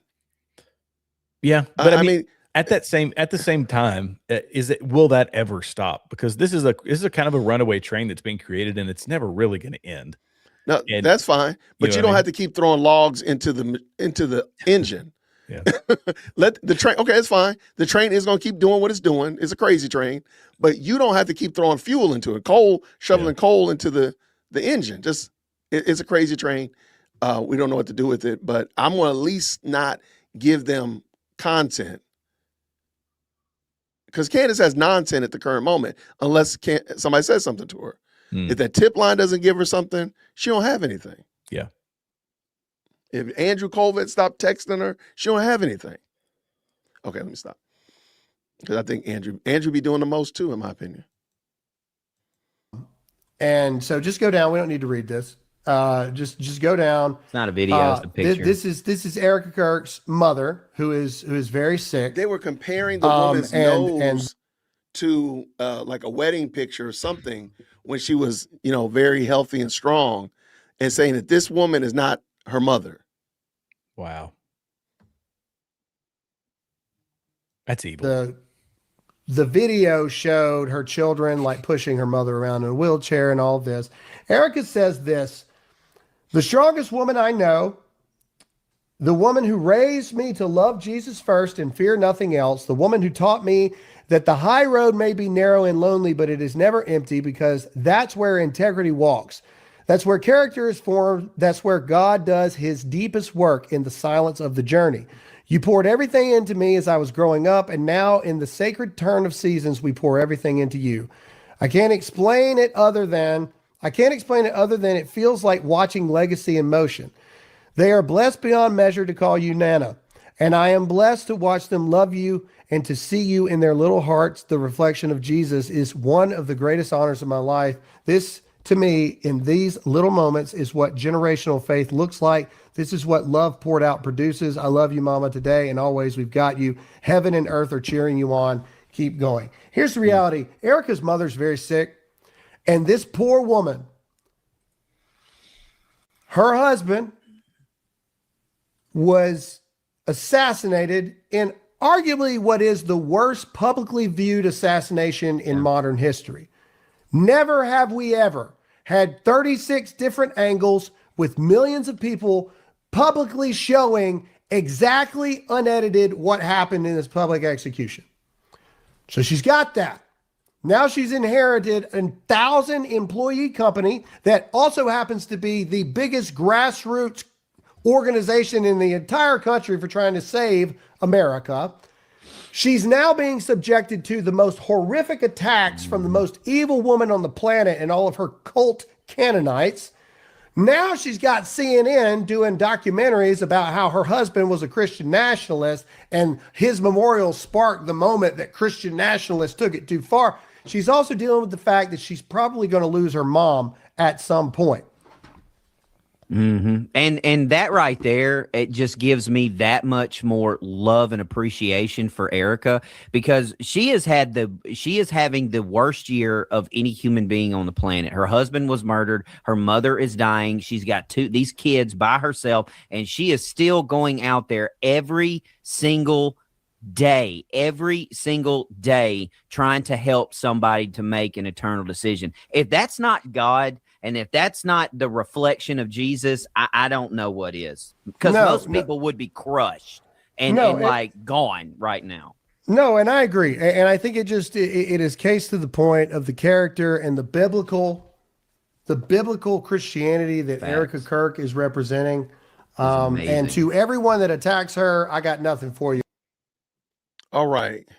All right. So that was it. I just thought it was good. I thought Graham and them did a great job. I thought it was useful and such of that nature. So I wanted to share it. So you got anything you want to say about that? It was a good share. No, I mean, it's true. There at the end, they were talking about how she's handled this stuff. And I get it. There's ways that she didn't have to really deal with a lot of the publicity behind TPUSA and being the head of that organization. And she got thrust into the situation against her will, obviously. But the way she's handling things is great, I think. And she's holding that organization together. But, I think I would say that I still kind of disagree that stopping altogether with her social media. Maybe that's just that's me not wanting to relent at all against the onslaught of evil. But you do have to think it to your point. She's got to think about her kids. She's got to think about the rest of her family. There's second and third order effects to continuing to live a very public life. And maybe, I don't know. I teeter on that because I hadn't really given it a ton of thought, to be honest. No, it's okay. And there's been some very respectful people in the Best Live chat on the internet that disagree with me. I'm not saying that I'm the end all be all and Erica needs to listen to Jason. All I'm saying, and I have no clue what Erica's going through. I can't even begin to wrap my mind around the whirlwind that has been the last 5 to 6 months of her life. So I'm not trying to at all. I'm just saying, like, maybe stop adding warm water to the tropical storm. Like maybe we need to not add something to it. But I'm not mad at her if she does. I respect the people who say, hey, don't give in to the fear. Keep pressing on. Okay. I can understand that. And I just think, well, let me say it like this.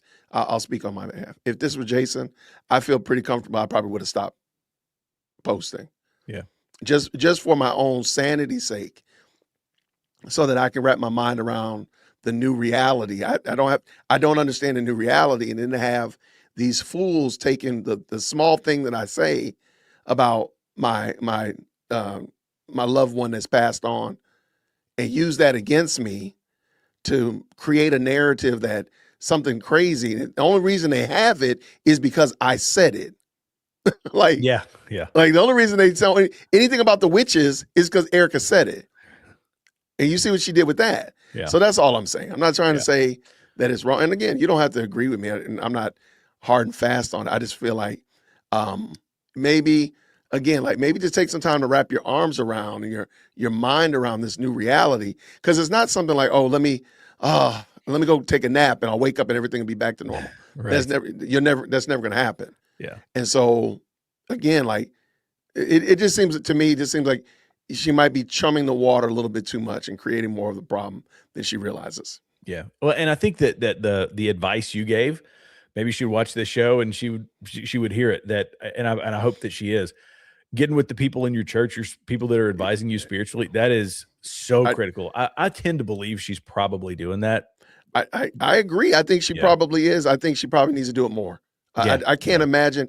Again, people know this. My pastor has been on my channel several times, and he watches my channel, watches it. So, but I'm telling you right now, if that happened to me, I probably Whitaker Park would have moved over there to Smith Park. I'd be in his living room. Yeah, I just wouldn't be able to do it. Yeah, all of us, the whole family, whoever's left, we're moving over there. I'd be at his house all the time. I'll drive you to work. I'll drive your kids to school. I'm sorry. I would be there. And if he got tired of me, I'm going to my head deacon's house. And then when he gets tired of me, I'm going to my ruling elder's house. I'm just going to be bouncing around. I'm sorry. Y'all going to have to keep an eye on me. That's just going to be reality. So that's where I'm coming from. That's the position that I'm having. But I do think that the human being, the human touch around her is probably way more valuable than the Instagram likes or the views on the social media. Go spend time with real humans that can really walk with you and help you through this. Yeah, and I think that the show and the thing that, like, I can only assume that after all this happened, she felt the urgency to protect the jobs of the 1,000+ people that work for TPUSA. So she jumped into it very quickly when she probably wasn't fully prepared, but she composed herself and she did it. But yeah, after that had kind of settled, and you can rest assured that you're not going to have to lay off half of your people. Because they really did, at least the way they pitch it is they pitched it as family. They're kind of an extension of this very tight knit family type group. And there probably could have been a time for her to ease up a bit. But it's just my 2 cents. Again, I could be wrong. I see some great comments in there, and I respect all different opinions pertaining to it. I know even Jared, you said you're there, and that's fine. That's fine. I do want to say I appreciate Captain Jack. She blessing 5 people, extending out the memberships. If you got a membership from Captain Jack's keeps this thing full of folks. So y'all make sure y'all say thank you to Captain Jack's. Put her name on it. Say thanks, Captain Jack's, for sure. And what does she say here with the 10? She says Candace wants the name of the witches so she can put an X on Erica. I think she can put in a job application to join the coven. That's what I think it is. She's like, hey, yo, y'all need a DEI hire within the coven? That's what I think it is. Thank you so much, Base Boy Mom with the 5. The wedding audio clip is false. I called the bridal shop. They don't do tuxedos, and they've not been open long enough. There you go. There you go. Wow. There you go. It just didn't seem. It seemed weird to me. Shout out to Base Boy Mom. I'm like, look, and it I don't know. It just seemed something didn't sit right with me, and that's why I just said I'm just gonna leave it alone. Yeah.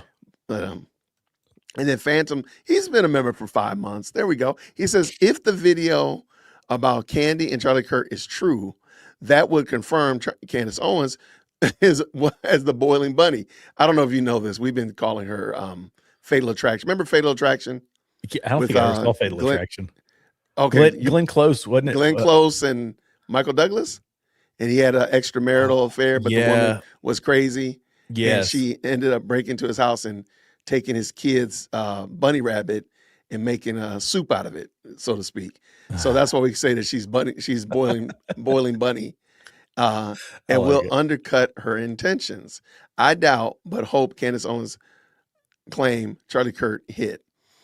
Yeah, this is such a wild story. But thank you so much, Phantom. I appreciate you being a member, man, for sure.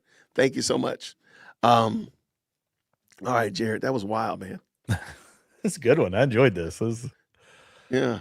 Yeah. All right, tell us a little bit, just in case anybody doesn't know about Continue Freedom, what your channel, let them know so that I'll let you even get big screen so you can get you some airtime. Tell them about your channel, why they need to come over there. The mods are dropping your link in the chat, why they need to come over there and what they're going to see.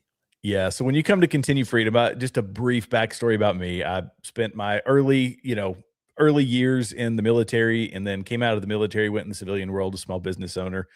And, something that has always driven me has been leaving this country better than I found it. And it's something that I felt like I lost a bit of when I left the military, that, serving my country, serving my fellow citizens. So that's why I do the channel, but you can go to Continue Freedom on all the major platforms. I talk politics, current issues, culture, a lot of things. Everything is done through a biblical lens.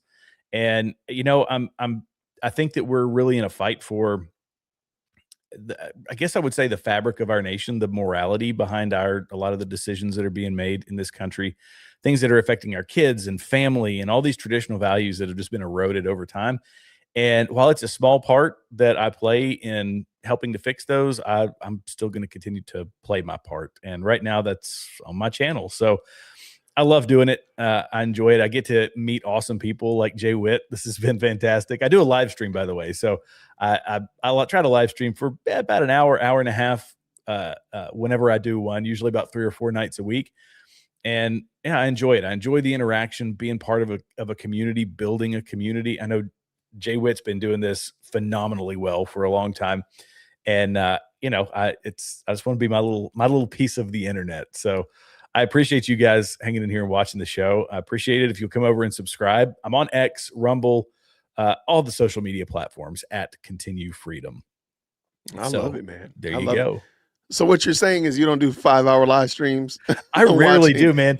I've gotten into a couple where, because I try to hit a lot of different things. That's just how my brain works. So I try to hit several different topics, and then I get to the chat, and I've had some that have gone like 2 hours. I haven't done a 3-hour one in a long time. It was a panel that I did with some folks in Chicago that I was doing a panel. And it was like I did like a 3 or 4 hour one. That was the longest one I'd ever done. So bro, I tell you, I am impressed to do the longer live streams. I'm working my way up to it. It's kind of like exercising, you got to build up those reps. And this is good for my reps. It really is. Well, if we wait for like 5 more minutes, 6 more minutes, we'll set a crossed record, over 3 hours. We'll cross over 3 hours. No, I think my longest is 9. Wow. You did a 9 my longest hours? is 9. Dude. That's impressive. But now I have a sit-stand desk, so I can change my seating position pretty regularly. So that's kind of cool. See, I'm on a sit-stand desk, but I haven't rigged my light and everything to it. So that's what I need to do. I need to set everything so I can raise the whole platform. And I didn't say this before, but I do videography, photography now. That's like my profession. Got you. Okay, nice. But eventually going to full-time YouTuber, that will happen one day, but down the road. So you take a picture of me. I can do that. Yeah. Okay.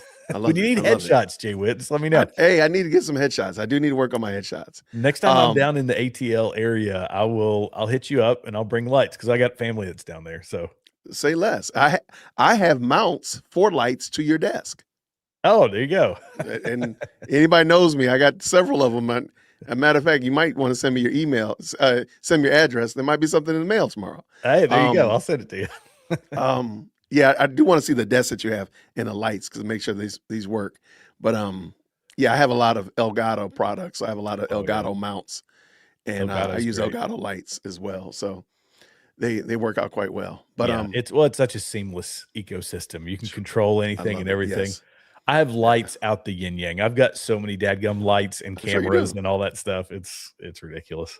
So no, but the only thing is, I'm not eating. Was that fried fried? bologna and banana sandwiches? No, whatever you banana say. and peanut butter, man. Banana and peanut butter. Man, let me tell you what you're not going to get.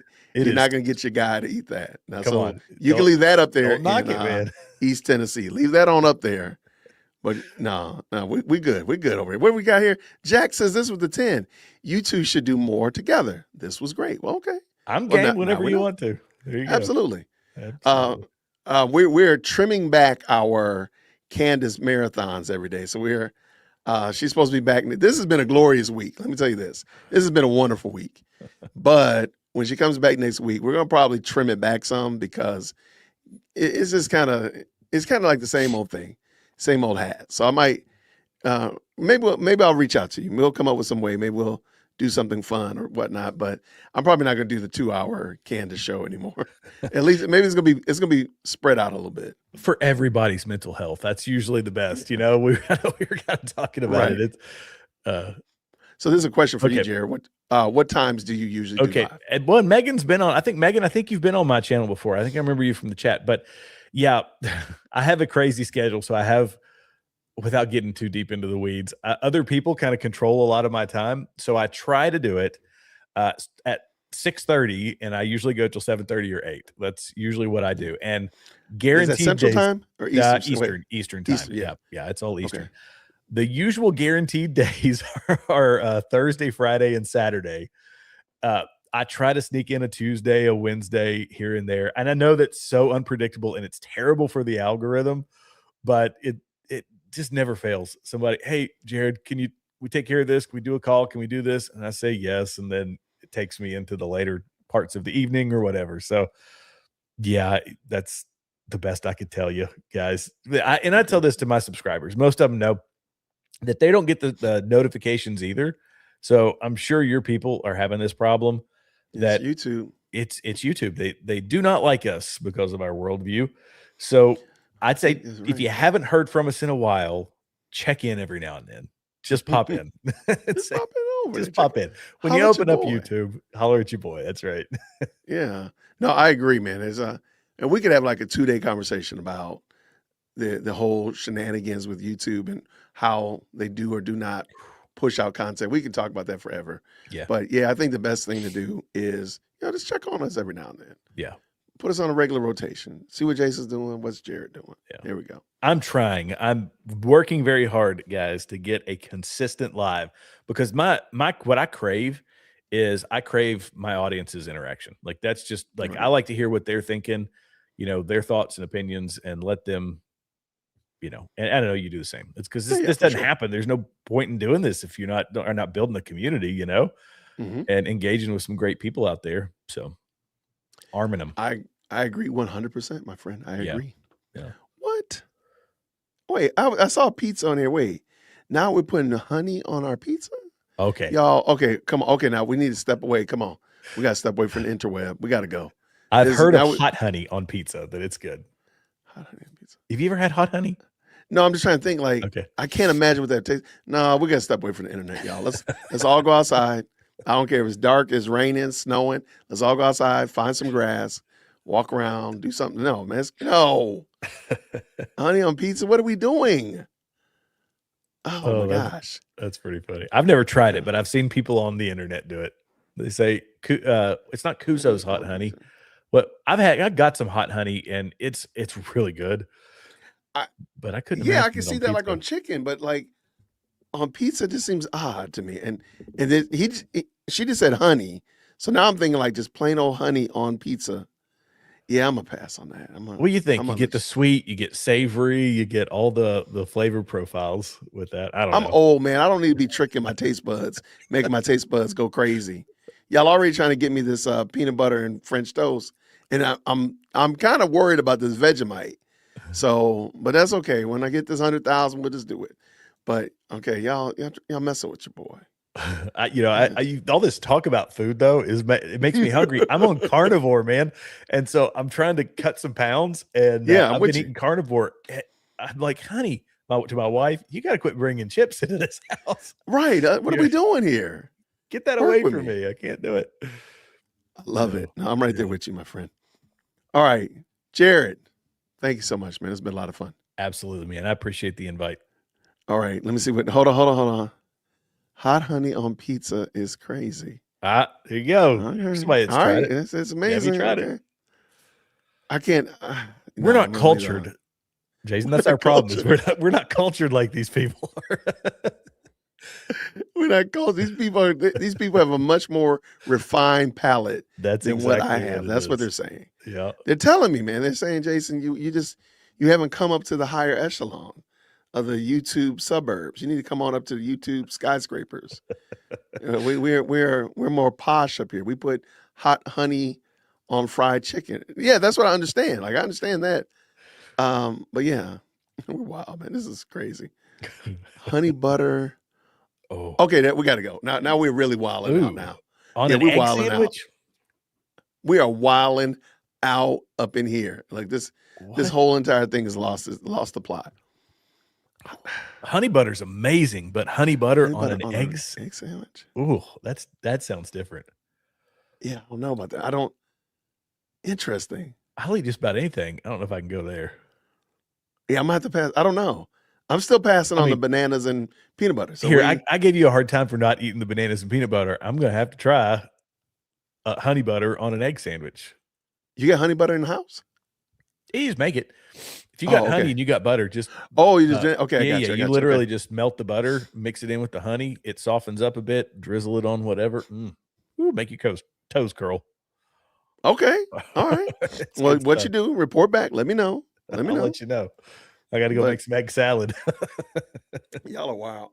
All right, y'all be good. Everybody have a fantastic night. Jared, thank you so much, my friend. Thanks, buddy. I appreciate you. Everybody, make sure you on the way out the door, make sure you tip your waiters. Please make sure you drop those green hearts in the chat. If you haven't already liked the video, help me out. Please make sure you comment down below, all that kind of good jazz. And if you haven't subscribed, did I earn it? Let me know if I didn't earn it, and we'll try again next time. Everybody, have a great night. I'll see you real soon. Grace and peace. Thank you so much for tuning in to another episode of the Jay Whitt Podcast. If you enjoyed today's show, please do me a favor and hit me up with that 3-piece special. Like the video, subscribe, and of course, share it with somebody who would also enjoy this type of content. And make sure you leave a comment because I do pin the best comments to the top. So thank you so much for tuning in today. And until next time, everybody, grace and peace.